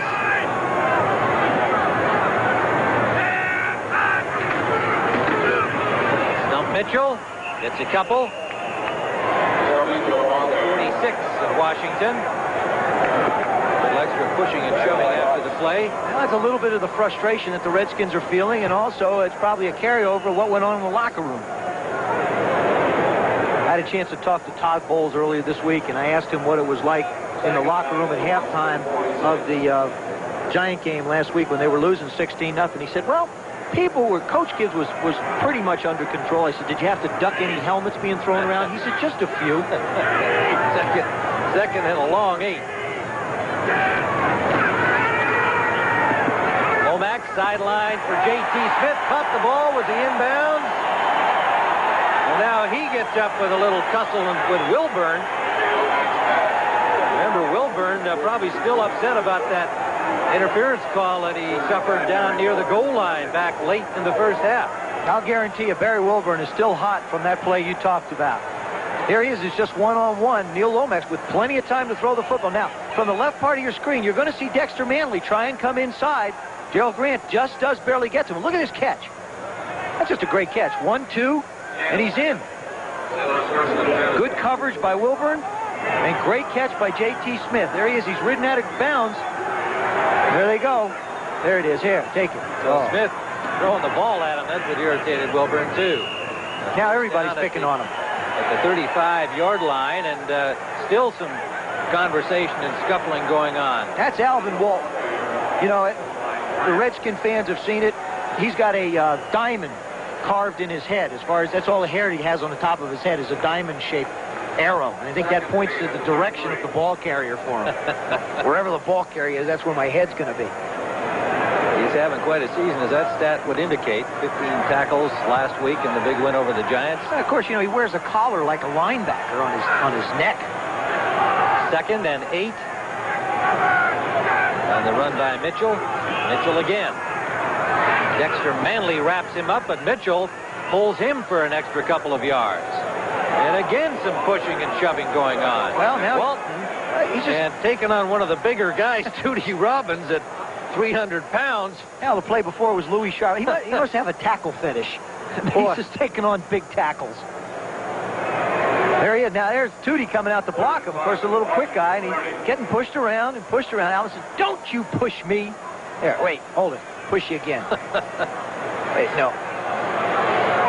A little bit of fire in his heart. I think he might. That must be just a little too much.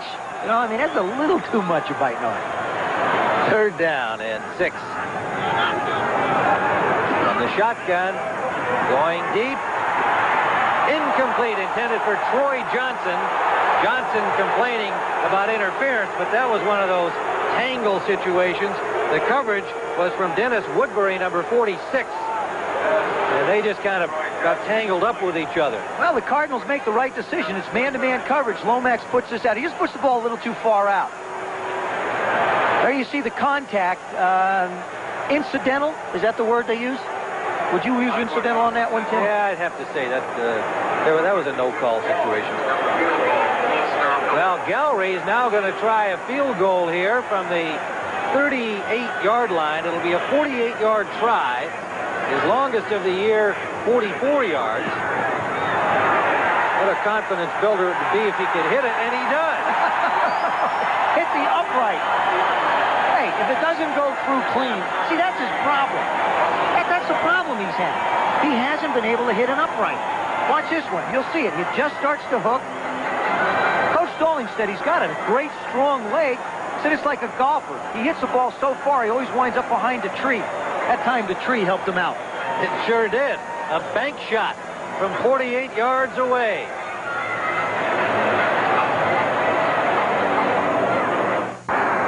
Ricky Sanders over the 30-yard line. A fine return right up the middle for the Redskins. And there is the man of the moment, a 48-yard field goal, his longest of the season, after missing 2 back in the first half. Well, don't forget, next Saturday, NCAA college basketball begins here on CBS Sports. Louisville against Kentucky. What a rivalry. And Kentucky with their overtime victory over Indiana. That's live at 1:30 Eastern Time. Next Saturday, followed by the season premiere of the pro basketball season on CBS, the Houston Rockets and the Chicago Bulls. First down, Redskins trailing by 7. Play action. Schrader. Sliding Gary Clark makes the grab for a first down to the 47-yard line of Washington. And a slick field, you could see him skid for a couple of yards. An 18-yard gain. Redskin fans are getting used to this. The Redskins come out and try and run the football the first half. Now they come out and start to put it up. Remember the touchdown pass that Gary Clark caught in the first half on Johnny Holloway? Well, Holloway's giving him a lot of room this time.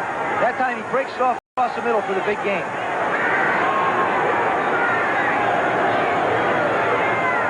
Warren, the tight end, in the backfield. Blocking for Rogers. Rogers cannot get wide.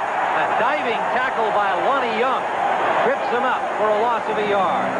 For an NFL update, let's take you to New York with Brent Musburger. Tim, it'll be all uphill now for the Dallas Cowboys. Atlanta has just slammed in its third touchdown of the game. Scott Campbell, the quarterback, keeping it 21-10 Falcons. Back to Tim. Wow, Atlanta having themselves a good day finally. It's been a long, difficult season for Marion Campbell and his young team, all battered with injuries, so got to kind of cheer for them today. 2nd and 11.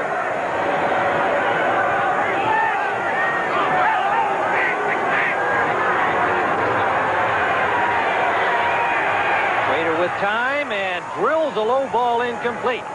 Gary Clark again. Makes the catch. Gary Clark getting down on it to cradle it and make the grab. Again, Jay Schrader just firing that ball out.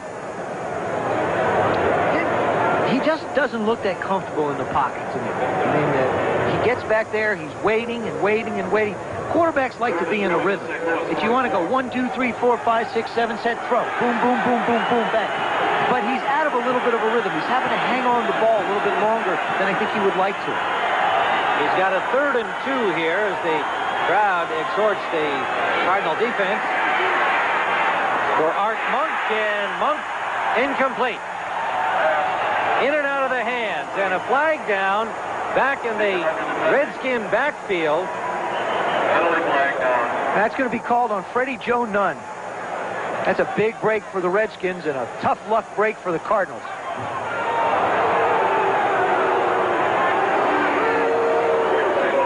Well, problems with the microphone on referee Tom Dooley. You can see he's getting some help down there from number 26, Ed Marion, the head linesman. See, that's got to be a technician these well, days, I know. too. I was just going to say referees are technicians, and it doesn't work anyway for them.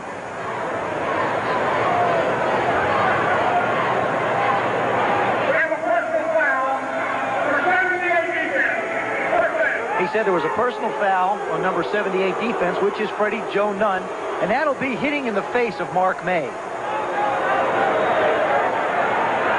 Freddie Joe Nunn, the third-year man from Ole Miss, converted linebacker, as Joe mentioned earlier, playing at left defensive end. Of course, the way they move the fronts around these days from 3 to 4 men and so on, sometimes he's up, sometimes he's down. But that has been a very big plus for the Cardinal defense to have Freddie Joe Nunn find a place to play. He was a #1 draft choice in '85.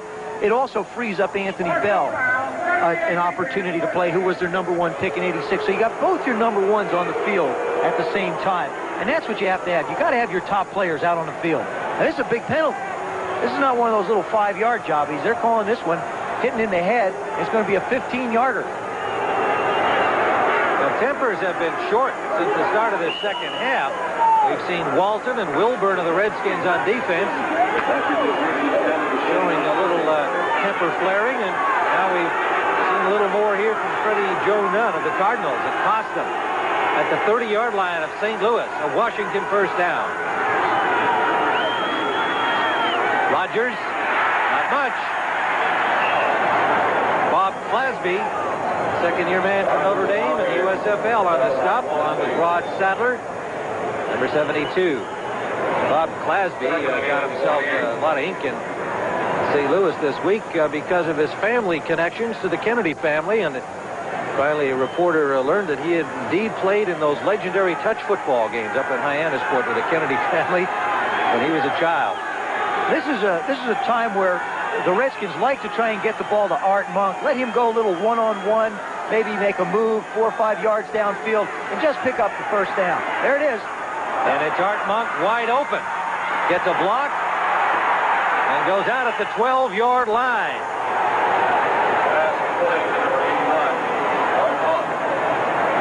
Nice call, Joe. Well, he got lucky. See Art Monk come across the formation. That's a little dodge, it's called. He comes out and he reads the defense, gives a little out move. It's almost like a pick, but it's not a pick when the defensive player runs into the other defensive player. It's a tough job for Johnny Holloway. He has to cover Gary Clark, Art Monk. It's a lot to ask for a guy. Cedric Mack, of course, not playing. Holloway starting his first game as a second-year player, free agent out of Kansas. There's a real workhorse. J.T. Smith and Art Monk, two of the 2 iron horses in the game today. Redskins deep in Cardinal territory now, and Rodgers hit behind the line by Freddie Joe Nunn. Got back to the line of scrimmage, and that's about it. So the running game continues to be a problem for the Washington Redskins. 39 yards, 12 carries for Rodgers, but he has not had a lot of room to run it. No, he really hasn't. It's not that they haven't tried. They seem to always try and get back and get George the ball, but it has not been effective for the Redskins. 2nd and 10. 3 receivers flanked out to the right.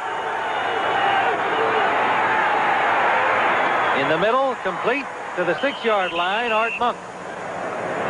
Well, you know, we talked earlier. Normally a team, when the offensive unit gets inside the 20, which is called the red area, the defensive teams there 95% of the time play man-to-man coverages. What the Cardinals are doing are changing up. They're rushing 3 and dropping 8 back into zone coverage, which really gives you fewer and fewer places to throw the football. The Redskins being patient, moving it down, and the Cardinals are like saying, okay, fine, we'll stop you, and you just kick a field goal, and we've done our job. 3rd and 5 facing Jay Schrader. He'll run it. Touchdown. Fine play by the Redskins, and Jay Schrader with a little conversation for Leonard Smith after he scored the touchdown, and they're 1 point away from the tie. Well, that's a quarterback draw. Now, that's a very effective play. Got 6 yards to go for the touchdown. I said they're rushing 3, dropping 8 back into coverage. They've got all the receivers double covered, but the one guy that normally defenses don't ever cover is the quarterback. And that time they did. Ali Haji Sheikh with the point after try, and he gets the Redskins even here with 6:11 to go in the 3rd quarter. Now, you see the gaps in the line. There you see Galloway come up one side, Nunn comes up the other. You're asking Glaspie to cover a lot of territory between the 2 tackles, and Schrader just strolls in. Lonnie Smith. Now Jay says, here, take that. Yeah, I think it was that spike that got Smith hot. There was a little helmet bumping there. But we have a tie football game. Kickoff taken by McAdoo. Loose ball. Recovered by the Redskins deep in St. Louis territory, but a flag down on the play. Dennis Woodbury came up with a loose ball.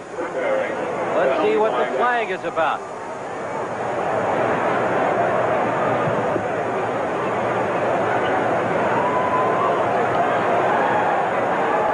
Illegal use of hands against the Cardinals.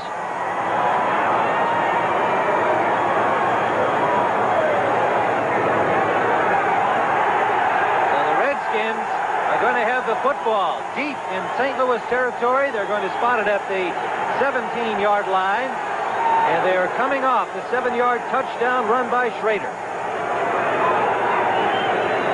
All Tom's saying is that somebody used their hands illegally and it was declined, and they're going to take the ball. There you're going to see the hit. McAdoo coughing the ball up. Woodbury making the recovery. It was Reggie Branch who knocked the ball loose for the Redskins. And now they have a great opportunity to take the lead again.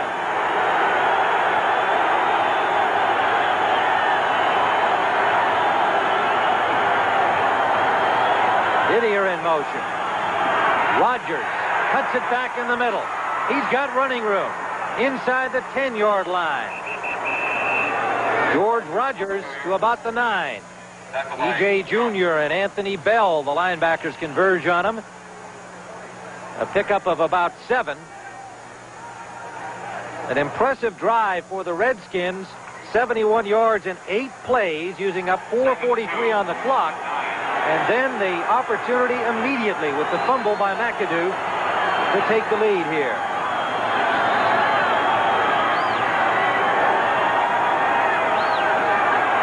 Rodgers again trying the middle. Driven back, but may have the first down. Noga and Leonard Smith on the stop. Redskins playing much more inspired this second half. I don't know what it is about that football team. They have not really played very well any first half other than a Buffalo game this year. They've come out and played inspired in the second half. It's almost like they feel like they have to spot people, some points, and just be really ineffective and then find themselves and come back out. Gene Stallings, of course, shaking his head, saying, what else can we do wrong this afternoon? Well, that's it. The Cardinals have had the better of the play, but they have gotten themselves into problems with miscues and missed field goals. Rodgers will score. Touchdown.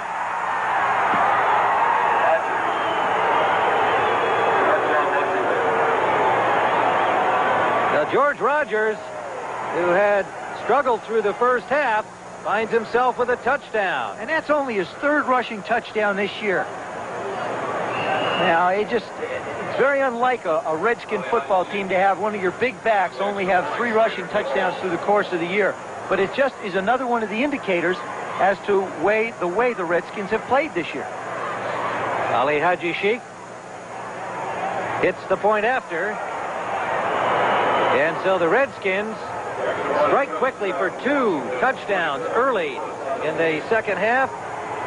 And they lead 24-17. Counter Trey. Now on the left top part of your screen, that's Mark May outside, R.C. Thielemann on the inside. Thielemann kicks out on E.J. Jr. May picks up Noga. George Rodgers turns the corner. Clint Didier out blocking on Leonard Smith, and bam. He hasn't done that very often this year. Only the third time, as you pointed out, and George Rodgers gives the Redskins a 24-17 lead.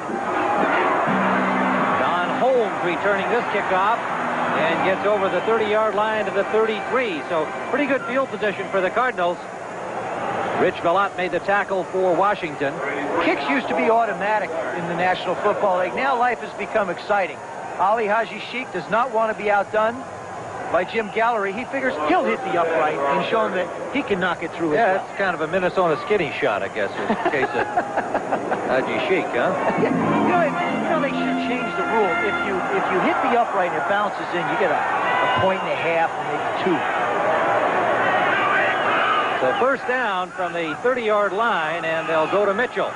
Mitchell hit behind the line, struggles for maybe 2. Dexter Manley now very aware of Mitchell coming his way, has tightened things up on that side for Mitchell, who has 95 yards on the day. Now let's see what they give him. 2, let's call it 94 yards on 19 carries. Stump Mitchell. Dexter Manley has not always been known, actually has not been known as a good run defensive lineman. His forte is more the pass rush, but today he's having to play a little more run because they're coming at him.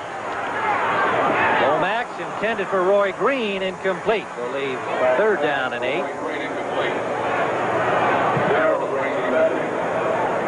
Dexter Manley finally started to talk to the press last week after a 3-sack performance against the Giants. Here we see him here on the run. See him again try and take the inside on Louis Sharp. Sharp does a good job of keeping his feet, giving Lomax plenty of protection. But that guy on the ground in front of Lomax is little Dave Butts. Third down. 6 defensive backs in on the passing down, facing Neil Lomax. And Sharp moves a little early, expecting that charge from Manley. And the flags are no doubt for that. The statistic that everybody sees from Dexter Manley is that he gets a sack or he gets a hurry. But one of the things that he causes so often are illegal procedure penalties by the left defensive tackles because they want to try and get away and get out. And I know it's been mentioned before, but it's a statistic that Manley ought to keep or have someone keep for him because it's an integral part of what he can do to an offense. We should have an agent keep it. Well, that, right? Is that what you mean? Let him do it. Third down. At 14. On the shotgun, it'll be Lomax standing at his 20.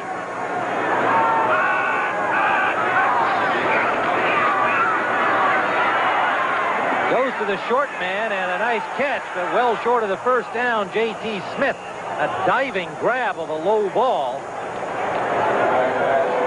But the Cardinals will have to punt. Now, there was a question. They didn't know whether the whistle had blown. The official never really blew the whistle. He just sort of marked them down.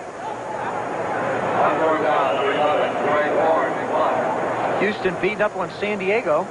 Pittsburgh ahead of Seattle. Seattle still has not recovered from that thrashing that Bo Jackson gave them the other evening. That was a great performance by a runner, wasn't it? 227 yards, something like that. This is Greg Horn. And the Redskins stopping the Cardinals. They may have turned the mental dominance in this game around. Eric Yarber will return, but not very far. Ilya Yurashchuk, reserve linebacker, made the tackle. Washington will start from their 22 when we return. We'll be at Washington against the Redskins. The Redskins trying to clinch the NFC East here today against St. Louis and struggling. Minnesota, a wild card possibility, still trying for the Central Division title against the Bears. They'll be at Milwaukee to take on the Packers. So lots of important action next week on CBS, and then the Giants, our doubleheader game, will be here at St. Louis.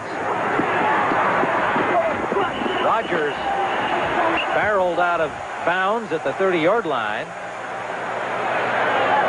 And, of course, the Washington-Dallas rivalry, always a big one. Joe, did you ever remember maybe looking ahead to Dallas when you knew you had them the following week? Well, you really couldn't look ahead. I mean, you just had to really prepare for the opponent that you were playing with. Even though you know it's a big interdivisional rivalry, you see here on the graphic, the Redskins have been 8-0 on the weeks before they're playing Dallas. Now, that doesn't seem like a lot of games, but remember, the Redskins have opened the season quite often with the Cowboys, so obviously that wouldn't come into play in this statistic. But they pretty much concentrate on the week's task that they're dealing with. Second down and 6. Redskin ball at their 33. Rodgers, not much room to go, got to about the 29. Remember we talked earlier about 4, 5, 6 plays maybe in a game being very crucial to each team. This play coming up is very crucial to St. Louis. 2 minutes, 18 seconds to go in the third quarter. They've got to shut down the Redskin offense and try and get the ball back with good field position for their football team, you know, to keep everybody in the game. They can't let them control the game. And I think the Cardinals have got to have a good offensive series when they get the ball back. Third down. Sanders in motion. Schrader, complete, first down at the 36-yard line. And it was Keith Griffin out of the backfield. And we talked about Keith Griffin taking the place of Kelvin Bryant. We asked Joe Gibbs, you know, how to use Kelvin Bryant. He's such a valuable part of that Redskin offense. I mean, started last week as a running back. There's a guy, Keith Griffin, who's filling in for him. But Kelvin Bryant, Joe Gibbs has decided he's got to be a situation back. He really can't play him a lot because if he plays 2 or 3 games in a row, he comes up like he has for this one with a very badly pulled hamstring and a bad ankle. Raiders' numbers improving as the game goes on. Now over the 50% mark, 11 for 20, and going deep. He's got Sanders. The ball short, but Sanders comes back for it. Flag down. Ricky Sanders makes the catch at the 10-yard line. Back on the coverage, Carl Carter, the second-year man from Texas Tech. Lonnie Young, the third-year man from Michigan State. Now, Carl Carter proved he can run, but what he wasn't able to do was find the ball. That's what great receivers can do for you. There's the interference call is against St. Louis. 54 yards to the 10. This is just some good blocking. The Cardinals rush the 4 up front. Jay Schrader looks to his left and just throws the ball up the field. Now, this pass is badly underthrown, but Sanders just manages to keep his feet, let Carter run by him, keep an eye on the ball, and just does make the catch, but comes up with it. 54-yard pass play. Schrader to Ricky Sanders.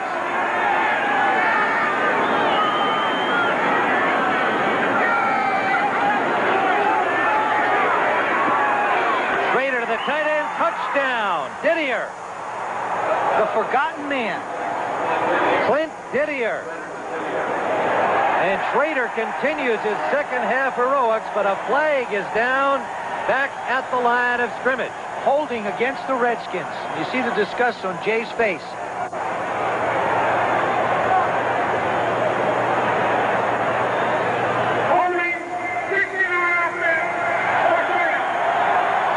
I mentioned Clint Didier, the forgotten man. Last year he had 34 receptions. This year he's had 7 receptions, 5 of them coming against the Rams. R.C. Thielemann, the right guard, just to the inside of the post. You'll see him latch on to Bob Glaspie. Just can't do that. Can't take him down. It's a hold-on takedown. So back at the 20-yard line, Schrader barks the signal.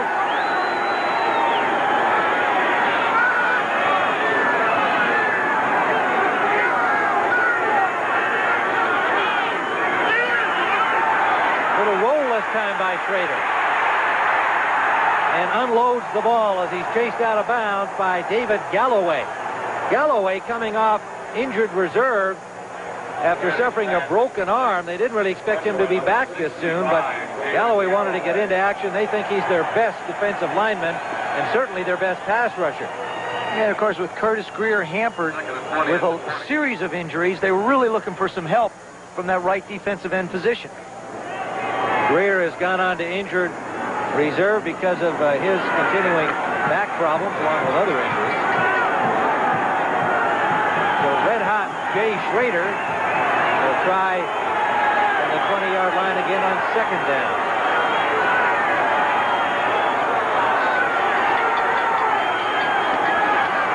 Heath Griffin. Galloway from behind, and Travis Curtis from in front, number 20. A rookie defensive back from West Virginia. Griffin did not get much. 2 yards on the play. Third down.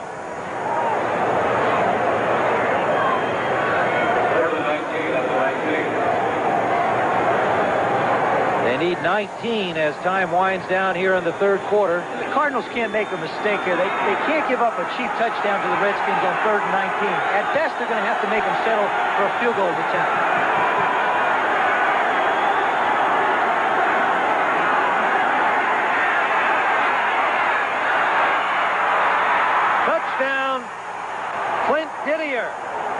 They didn't get it the first time, but he got it this time. They got it both times. And Schrader went right back to him. Well, they split everybody out. They put Didier in the game. Of course, there's Monk in the game, Gary Clark, Ricky Sanders, and Clint Didier. They run Didier on a little out-and-up pattern against the linebacker. It's a mismatch because he's really like a wide receiver and makes the big catches. 3rd down and 19. Touchdown play on 3rd and 19. Anthony Bell, the unfortunate linebacker, assigned the coverage on Didier on the play. Sheik has the point after, and the Redskins have turned it around again in the second half as we wind down in the 3rd period. Second man in from the top of your screen. That's Clint Didier crouched down just outside of Mark May. Now Anthony Bell is on him. He starts out. He gets it now. A little move. Didn't even give him the move. Just runs right up the field. They've double covered the outside receivers, but they don't double cover the tight end. There's a reception for the TD. He just flat runs right by him. 31-17. A happy Jay Schrader says, I think I'll just play second halves. There you go. Yes. Yeah. Now, left part of your screen, you see Bell. Just moved out of your screen. He looks to his left to read the defense, move the safety over, and just make the throw. Didier doing an excellent job to get right on top of that. Now, see here, this is it. You always go over and find the quarterback because you know the camera's going to go there, and you talk to him a little bit. So hopefully it stays on you. I'm sure Didier's been talking to another quarterback here, his former college teammate Neil Lomax. They were the combination at Portland State under Mouse Davis. Of course, Joe Gibbs went up to look at Neil Lomax, and there was this skinny little 205-pound wide receiver out running around by the name of Clint Didier. And by the afternoon, Joe Gibbs finally said, look, we're looking for a 3rd or round 4th pick for a quarterback. You're going to go in the 4th round, but let me talk to this wide receiver. I think he can help us. Sikahema got it to the 35. Let's go to Brent Musburger in New York for an update. Well, Tim, the Giants are going to put the Eagles away this afternoon. Here's Phil Simms, who was shaken up, back in the game. He goes to Stephen Baker, the touchdown maker. 6 more for the Giants. They had the extra point right now at 26. Back to Tim. Super Bowl champions spoiling the hopes of the Philadelphia Eagles. Sikahema's returned to the 30-yard line. First down, Cardinals there. 15 seconds left, third period.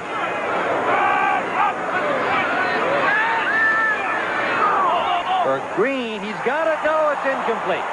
Roy Green looked like he had the ball, did not hold on. And Darrell Green having his hands full trying to cover Roy Green. I talked to Darrell earlier this week, and I said, rate yourself for me. On a scale from 1 to 10, how well do you think you're playing? He said, I'm a 6.99. Now, we all know he's a 4.2 40 man, so 6.99. He feels like he's just playing to about on a 7. He's not where he was. The strike didn't really hurt him that much, but he came to camp a little out of shape because of the ankle injury. That's the reason why he didn't compete in the fastest man competition, and is really not up to playing condition. Just starting to get there now. On second down, Stump Mitchell picks up a block and gets about 6 yards to the 36. Monty Coleman makes the stop, and we've come to the end of the third quarter. With the score, the Washington Redskins 31, St. Louis 17. We pause for a word from your local station.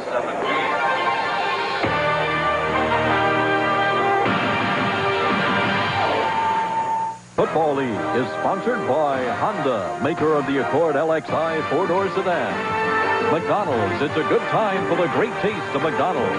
And by the American Express card. Don't leave home without it. Not bad. Tim Ryan and Joe Theismann as we begin the fourth quarter at Busch Stadium.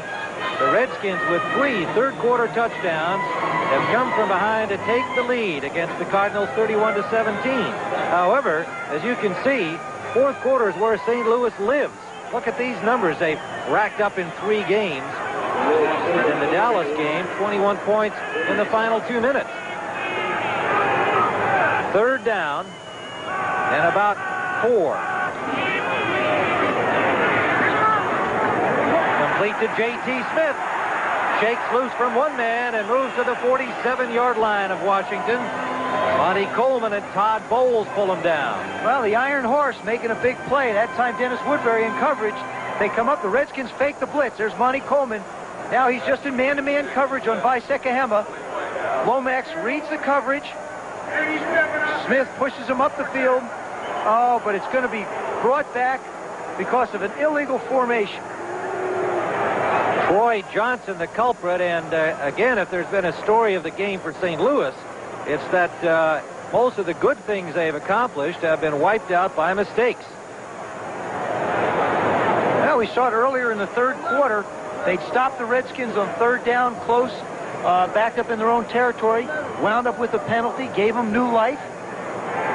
Boom, wind up with a touchdown. Got a real huddle going on down there with the striped shirts to sort this one out.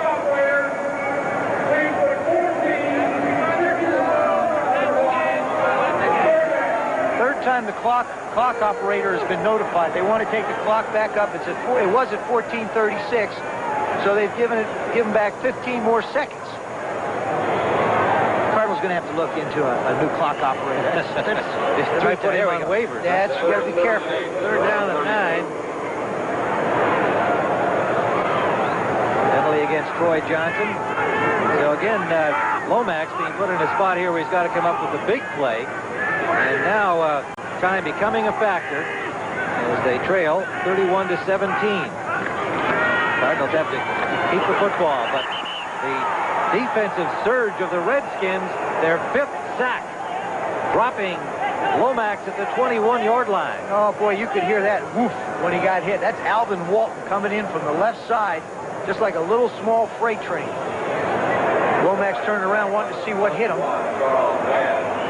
Mann and Hamilton leading the charge. Hoffman right there. They really poured in. see him rushing off the field because the Cardinals go with a quick setup. Greg Horn's punt taken by Yarber at the 35 of Washington. Good return by Yarber inside the 50. St. Louis territory at the 48. Washington leads 31-17. Back here at Busch Stadium, the Washington Redskins with 3 third-quarter touchdowns have taken the lead against the Cardinals. Gowrie missing 2 field goals early on as the Cardinals had an opportunity to take a sizable lead. The struggling Redskins suddenly turned it on here in the second half. And Jay Schrader, as I was asking you, Joe, right at the beginning of the second half, well, now things have not gone well for him in the first half. Will Joe Gibbs think about giving him the hook? He said no, he'll stay with him. And sure enough, like he has so frequently in the second half, Schrader got it going. Well, that's the one thing that Jay Schrader has going for him. He may play 3 lousy quarters, but he can come out in 5 minutes or 1 quarter and make up the big difference. He has such great receivers, and just boom, boom, boom, he's back in the game. And Joe Gibbs believes in that. Jay's proven it. As we mentioned, 9 out of 16 times his team has been behind. He's brought him back from defeat, from what could be possible defeat. So you got to go with the guy who can pull you out of the fire. Well, on first down at midfield, George Rogers got about a half yard. But the Redskins, starting following the St. Louis punt, in excellent field position here, and things have definitely started to go their way. And the Cardinals are going to have to come up with some of their late scoring heroics to keep themselves in this. They trail 31-17. And the Redskins still searching for that running game that they've been trying to find all year. Play action, and Schrader on a run.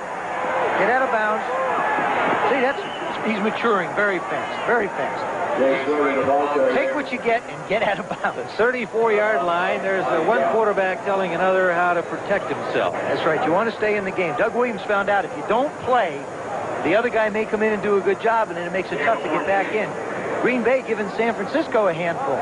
Look at Indianapolis and Cleveland. Pittsburgh beating Seattle today. Real blow for the Seahawks. They fall to 7-5 in that very interesting AFC West.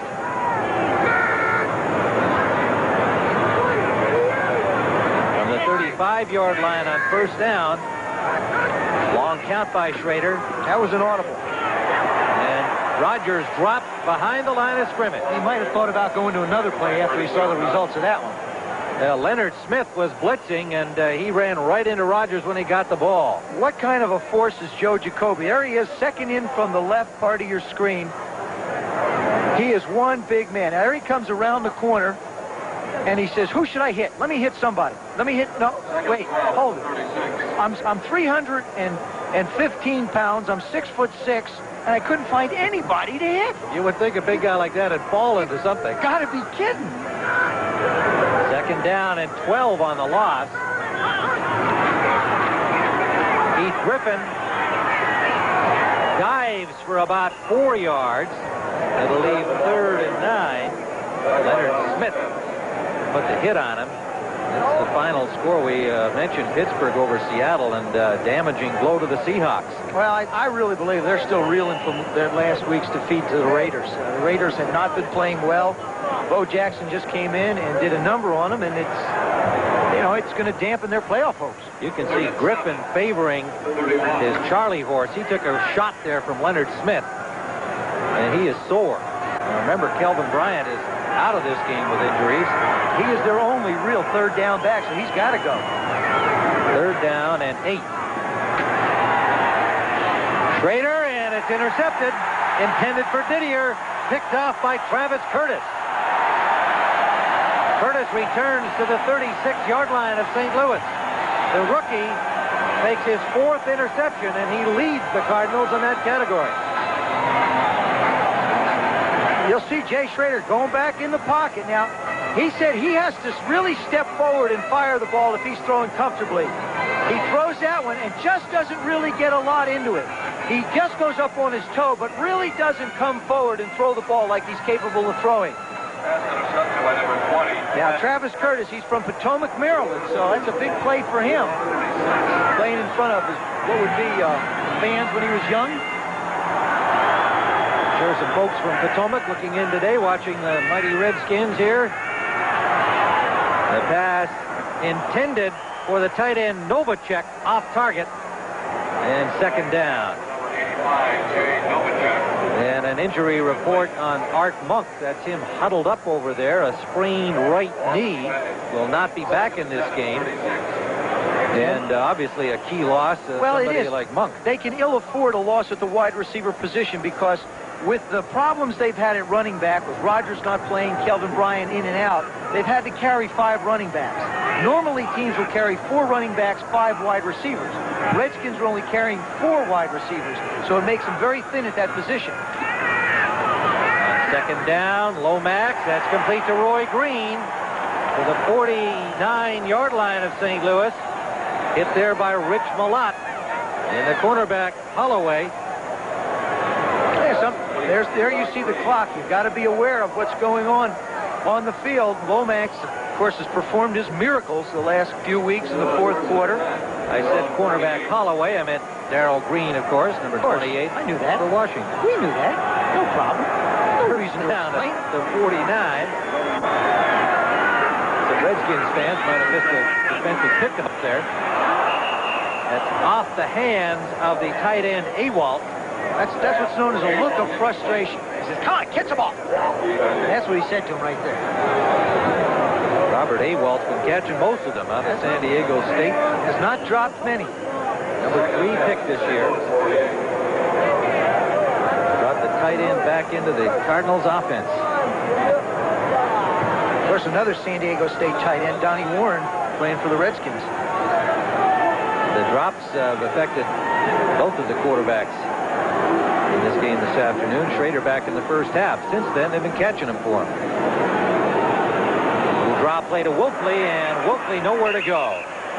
And only about a yard. Wolfley, and I asked him about replacing Earl Farrell. He said, you know, how can you replace Earl Farrell? He said, I just will try to bring what I can to the game, and, you know, that's a lot of intensity. I can't do the same things that Farrell can, and Bill Lomax acknowledges that Farrell is a key to this Cardinals offense. They're really going to miss him. He's gone for the year. And, you know, Wolfley also mentioned with regards to Farrell, he said, I just want to play the best I possibly can because I want it to be a tribute to Earl. I want him to be proud of the job I'm doing at the position that he's unable to play at. 3rd and 9. They really need this one here. The Cardinals with 10:26 remaining. Lomax deep and incomplete. Diving try over there by J.T. Smith. Oh, and he knew overthrown. he knew he had him too. See, boy, sometimes, you know, quarterbacks, you know when you get a guy going up the field open. And there was one. You see the disgust. He's saying, "Gee, I had him. I know I had him." He's going to think about that one for a little bit. Just about a yard too long. So the Cardinals will have to punt. And the Redskins now have assumed the dominance in this game. They've got a sizable lead. They're going to have the football. And 10-17 left to play. Horns punt into the end zone. Washington will start from their 20 when we return. Heisman in the rain in St. Louis. Next week, our NFL action includes Dallas and Washington. Washington can clinch the NFC East with a victory here. Dallas looks like they're out of the wild card hunt, trailing Atlanta. Minnesota will be at Green Bay, and the Vikings very much in the wild card picture. The second game will have the Giants at St. Owner right here. Might be the last game for the Cardinals at Busch Stadium if owner Bill Bidwell decides to move his club after the season. On first down, Rodgers picks up about 7. Rodgers had 20 yards rushing on 7 carries in the first half, but Joe here in the second, 43 yards on 13 carries. So he's now at 21 carries in the game, and the penalty will be against St. Louis. And it's going to be on Nico Noga, I believe, for hitting Jeff Bostic.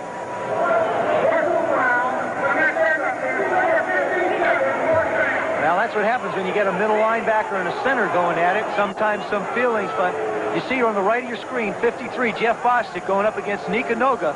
Now, Bostic, who's really come back and played well at center, he's down on the ground, and pow, you just can't. Whoa. That's stupid. That sure was. I don't know how else to describe it. I mean, yeah, you get frustrated, but hit a guy on the side of the shoulder pad if you want to swing. You hit anybody in the helmets, they're just going to throw flags. Well, you're also going to bruise your knuckles on the face guard. They got so much tape on their hands, they don't even feel it. First down. Rogers. Maybe it has some secret meaning in Tonga. You know, like way to go, how are you, hi. You know, maybe it's some type of a sign language. I think it's some type of sign language. Don't you block me like that again, I think is what it means. George Rogers, you're going to see a smile on his face. He feels like he's finally come back and become a contributing part of the offense. Something he has not been a part of the last couple of weeks. Well, he's gotten the ball the 20-plus times that he expected and wanted to have it, and he's grinding it out. Second down and 6. And, of course, the Redskins trying to take the time off the clock by using him on the ground. Here he is again. He's got a big hole this time.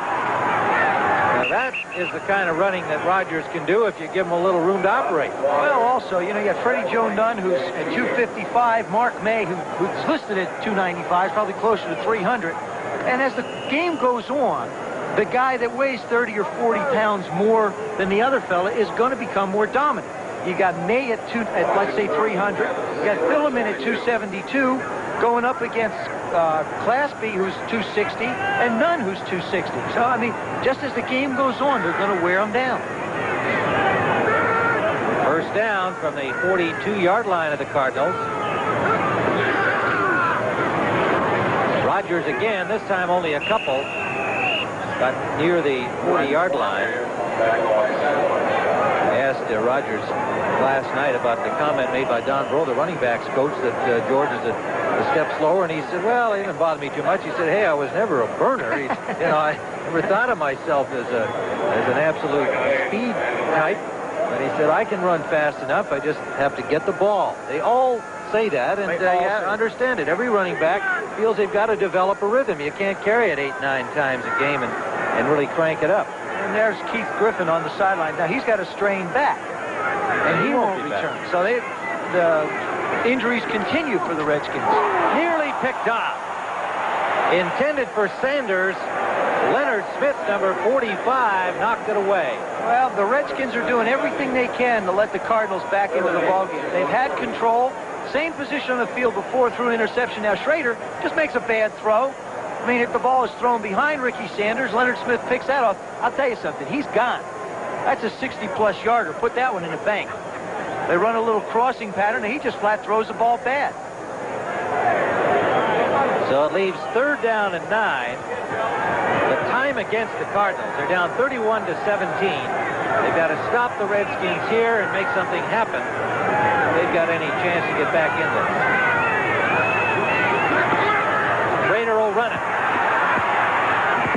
And it'll be close to the first down. Freddie Joe Nunn tripped him up. Schrader desperately diving for the marker as he was tackled. Well, that's close enough to go for it, I would think, if they choose to. Now, that's how you can tell a team is really not got a lot of confidence in their passing game, is when they call third down and 8s, third down and 9s, quarterback draws.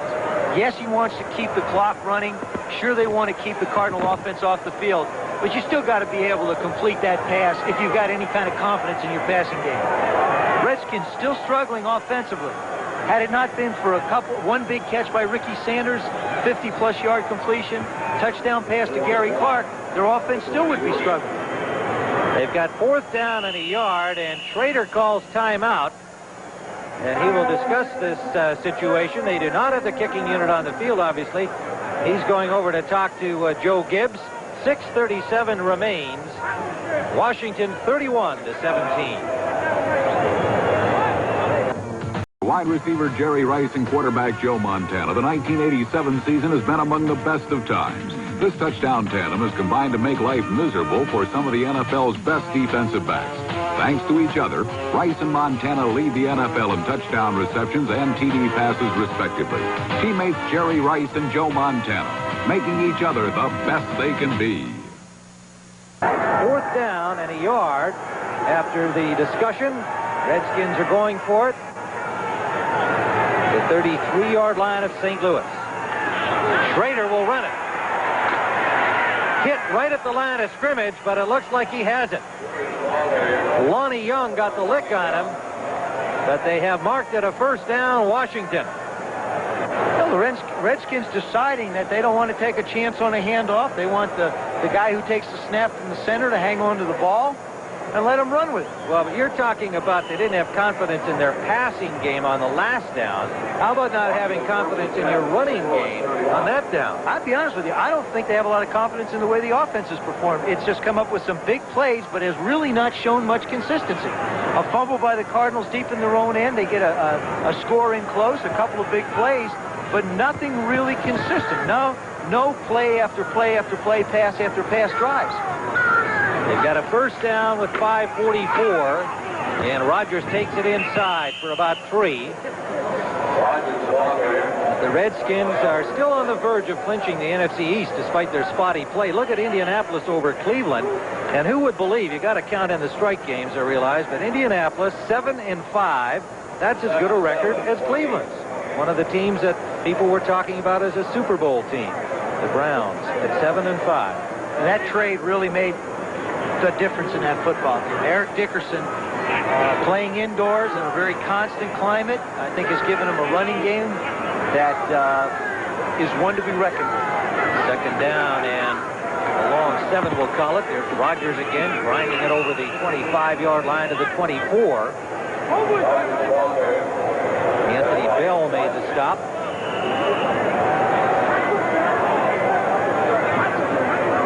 Looking at that, Houston's going to sneak up on Cleveland and move into a tie. They had, of course, San Diego slipping. Well, and Pittsburgh is there. They won earlier. They're 7-5. That makes a 3-way tie in the AFC Central. Crazy season. Rodgers, meanwhile, has quietly approached the 100-yard mark. He's got 95, and he's got the ball again. Trying for the first down. It looks like he'll be close, but just short. Nico Noga on the tackle.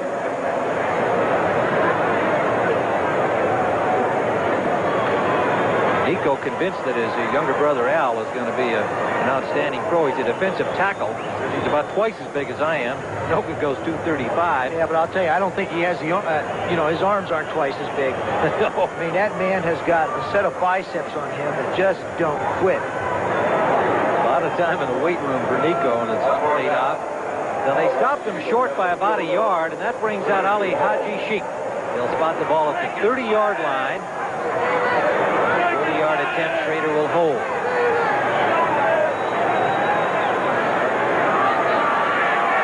Randy Jones doing the snapping. And it's good. It kind of limped over there, but it crossed the bar and dropped in good for Ali Haji Sheikh. So it is 34-17, and some of those road show hogettes are celebrating on the far side. Their team is, as though they have done some things in an ugly style today, have virtually clinched the NFC East. Well, now Dallas losing to Atlanta today has pretty much taken themselves out of the wild card situation, and that opens itself up well to the Minnesota Vikings, because the Vikings at 7-4 could still catch Chicago, but if they don't, they're certainly in the driver's seat for the wild card. Well, they play Chicago this week, so that's going to be an interesting one. San Francisco and, of course, New Orleans. San Francisco has to play the Bears in 2 weeks, so they can't afford to stumble with New Orleans playing as well as they are. You have to look at the divisional wins as well. There's their win today over Green Bay.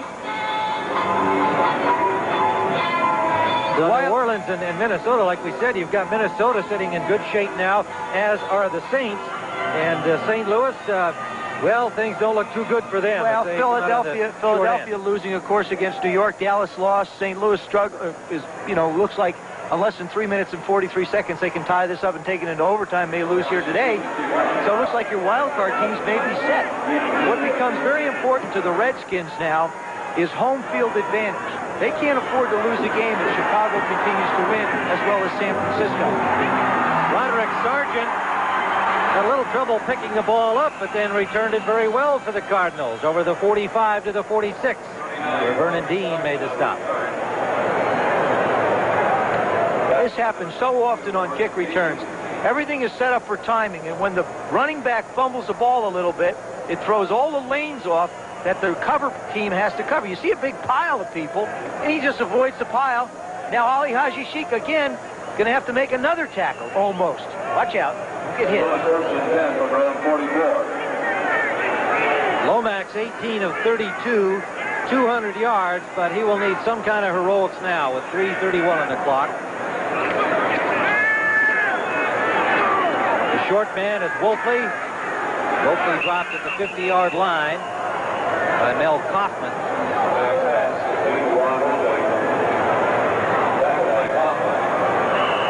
The Redskins in what would be deemed a true prevent. Their secondary people back 20 yards plus. Lomax eludes the rush, unloads complete to Roy Green at the 31-yard line.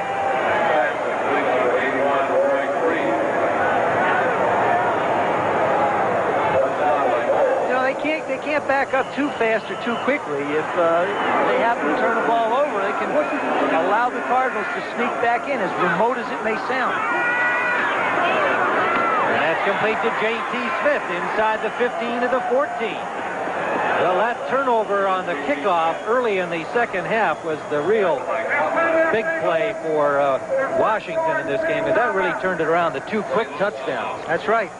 Interesting thing here, Cardinals call timeout, 2:38 to go in the half. What's going to happen is they use it at this point to try and save the time on the clock. They know they're in throwing range, so they'll run 6, 7, 8 seconds off the clock, try and throw a couple passes. So the most it'll get to is 2:16. If they do score, kick the extra point, kick off, figure that the Redskins will then use the 2-minute warning will be an additional help to them. And if they can hold the Redskins on that first possession, they wind up at the 2-minute warning with the Redskins at second down. Then they can utilize their timeouts to make the clock stop and get them in position to be able to put the ball back in the end zone. Well, they have had some remarkable late rallies, so who knows if they can figure out the mathematics of the clock as well as you just did. I bet you're wondering what I said, aren't you? You had me mesmerized. I know there are a lot of people out there wondering, what did he say? Very simply, they used this timeout to save a little time on the clock. I think that was a capsule version. I think that's how you started out with that. And we'll leave it at that. From the 14-yard line,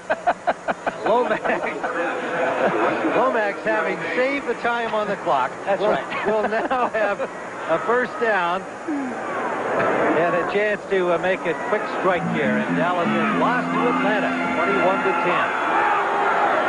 Got to make Marion Campbell feel good. Oh, boy. Scott Campbell, his young quarterback, has scored a touchdown in that game.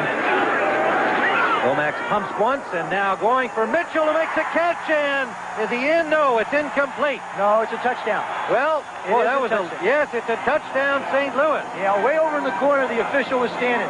Remember, all he has to do is have possession as he breaks the goal line, which is the plane.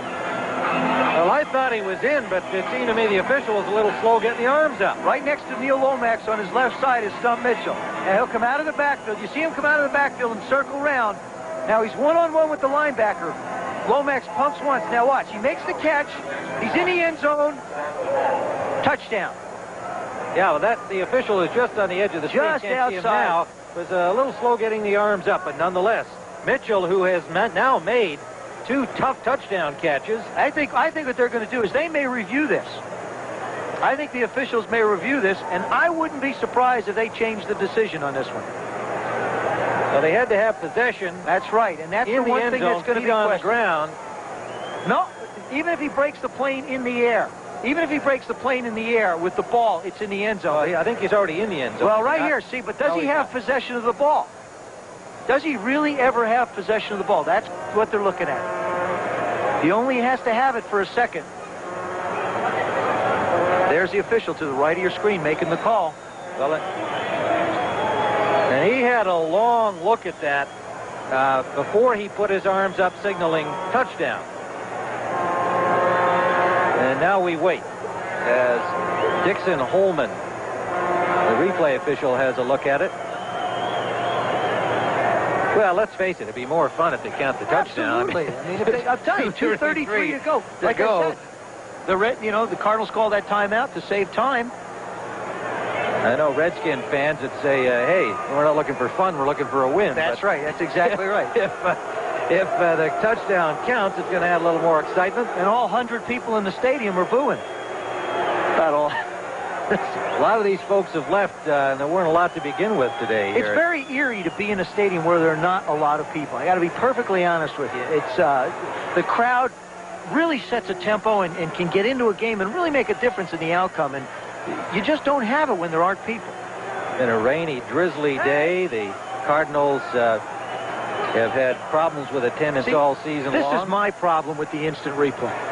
It takes forever. It takes forever. You get these athletes all warm. It's like taking a racehorse, working it out, and sitting it down for half an hour before it runs the race. I mean, you just can't do it. Well, let's remember, if it's inconclusive, the play stands. That's right. And, how many times do you have to look at it, and how many angles do you have to look at it? I know, us, of course, doing the broadcast, you don't have that many angles, and the guy's only got 2 monitors up there.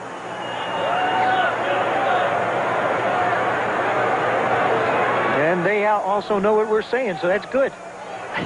Well, it hasn't had any effect yet, but I'll tell you that, because they're in no hurry. Well, I know, but it's just...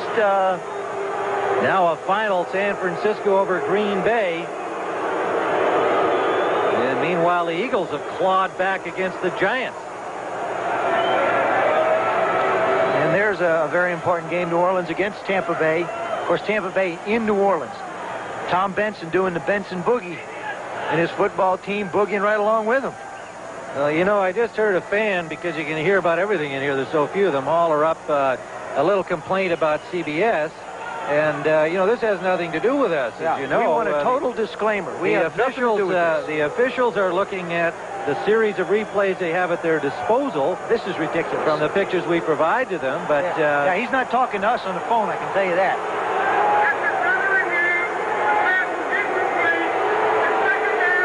Well, now they say he did not have possession over the goal line, and there is no touchdown. You think he'll vote for instant replay if they ask the coaches? Now, Gene Stallings is an unhappy man, as you might expect. I don't blame him. Not that I'm disputing the reverse of goal. I just think that instant replay. Why have officials with stripes out there? Why don't you just put everybody in a booth upstairs and call it that way? Have one guy on the field with a microphone and referee it from up top. I haven't changed my feeling about instant replay, which I haven't expressed here today, but I haven't changed mine from day one. I have. I think if the players can make mistakes, which they do, the officials on the field should have the same right to do their best.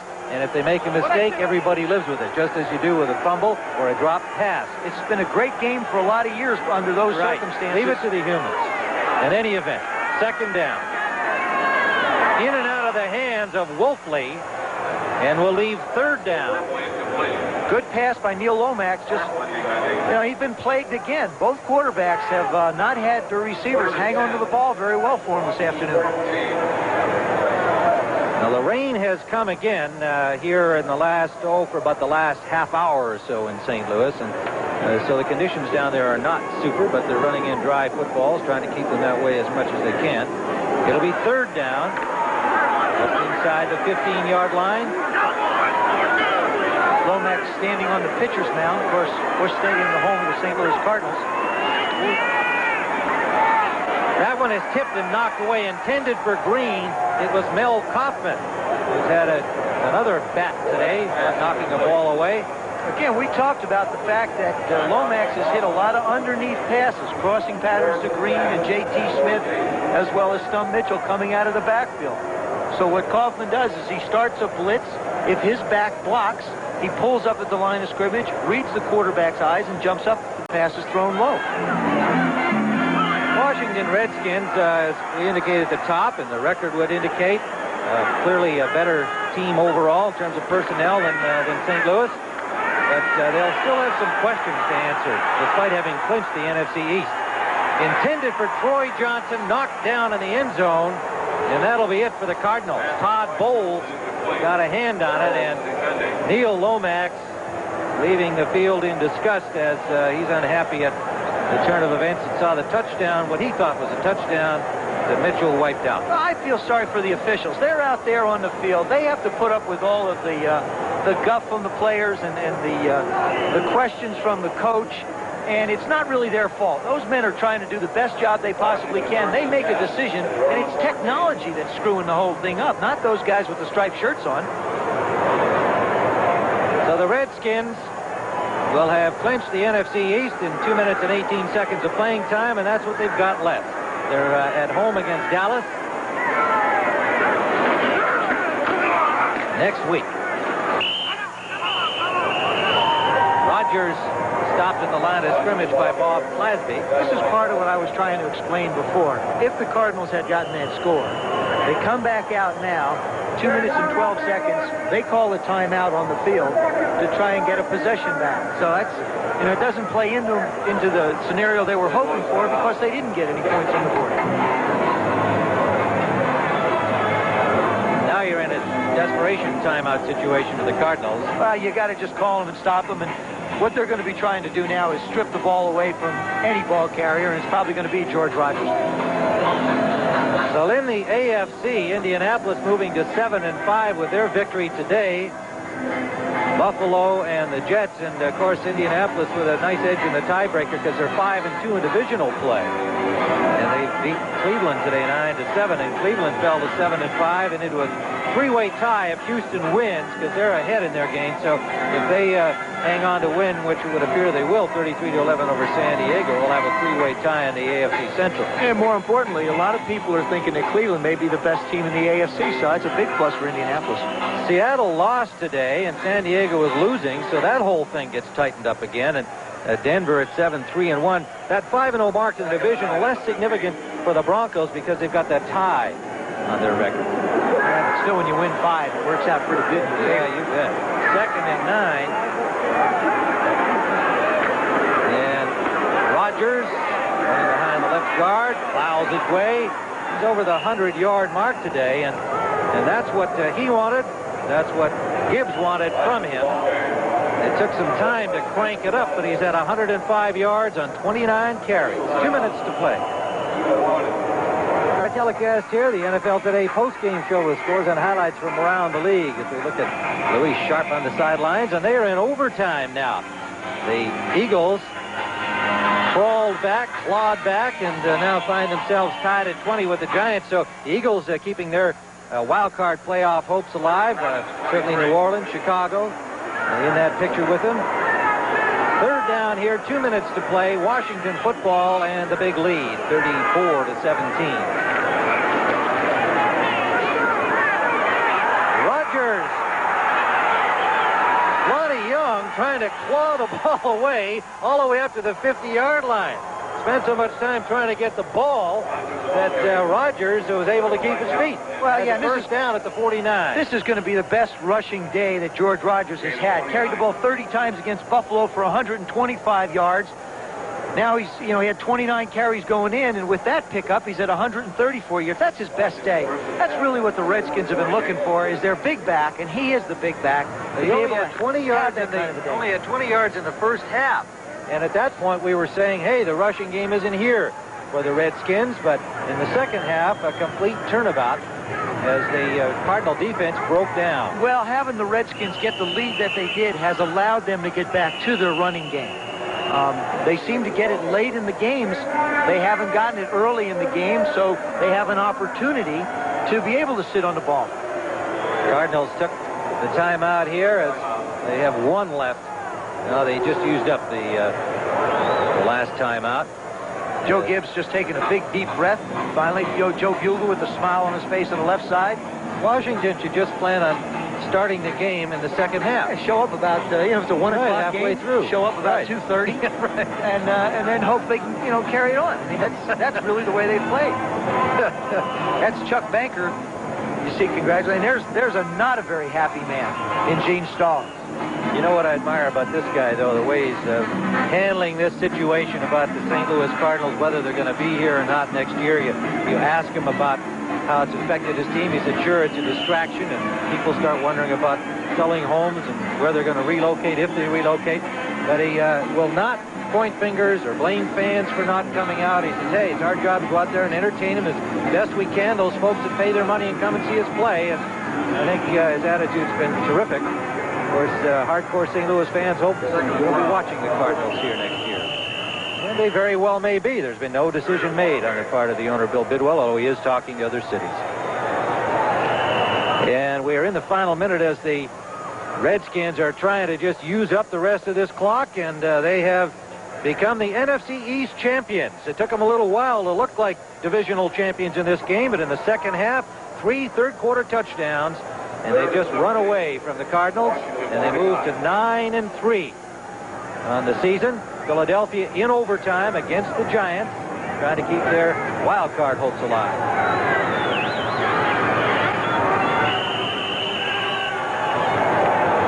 And that one ought to do it. 23 seconds and counting down, and the players start to head for the locker rooms, and Joe Gibbs might not be too thrilled with the look of this game, but finally in the second half, his better and more talented team asserted itself and picked up the victory. I think the one thing he said last night that stands out and is really an indication of this game, he says this team has played hard but not good. And it was very evident here this afternoon that they have. They played very hard, but again, they have not played real good football. The strongest part of their game is defense at this point. Their special teams are improving, and their offense, I think, is still struggling for some consistency. The Cardinals, on the other hand, continue to move the football, but they get the bad breaks. They make a mistake that puts them in the hole, or they get a drop pass or a bad call, and boom, they wind up lose. There's Alvin Walton. There's a look at that little V, a little mohawk on his head. Tim, you look. Think about that, Timmy. That might be a good look for you. Well, Joe, What do you think? I'll think about that for about a half a second. I just thought about it, and I've rejected it. Okay, fine. When you get to my age, you want to keep all the hair you've got, and I intend to do so. So, for Joe Theismann, I'm Tim Ryan saying so long from Busch Stadium in St. Louis. The final score, the Redskins 34 and the Cardinals 17.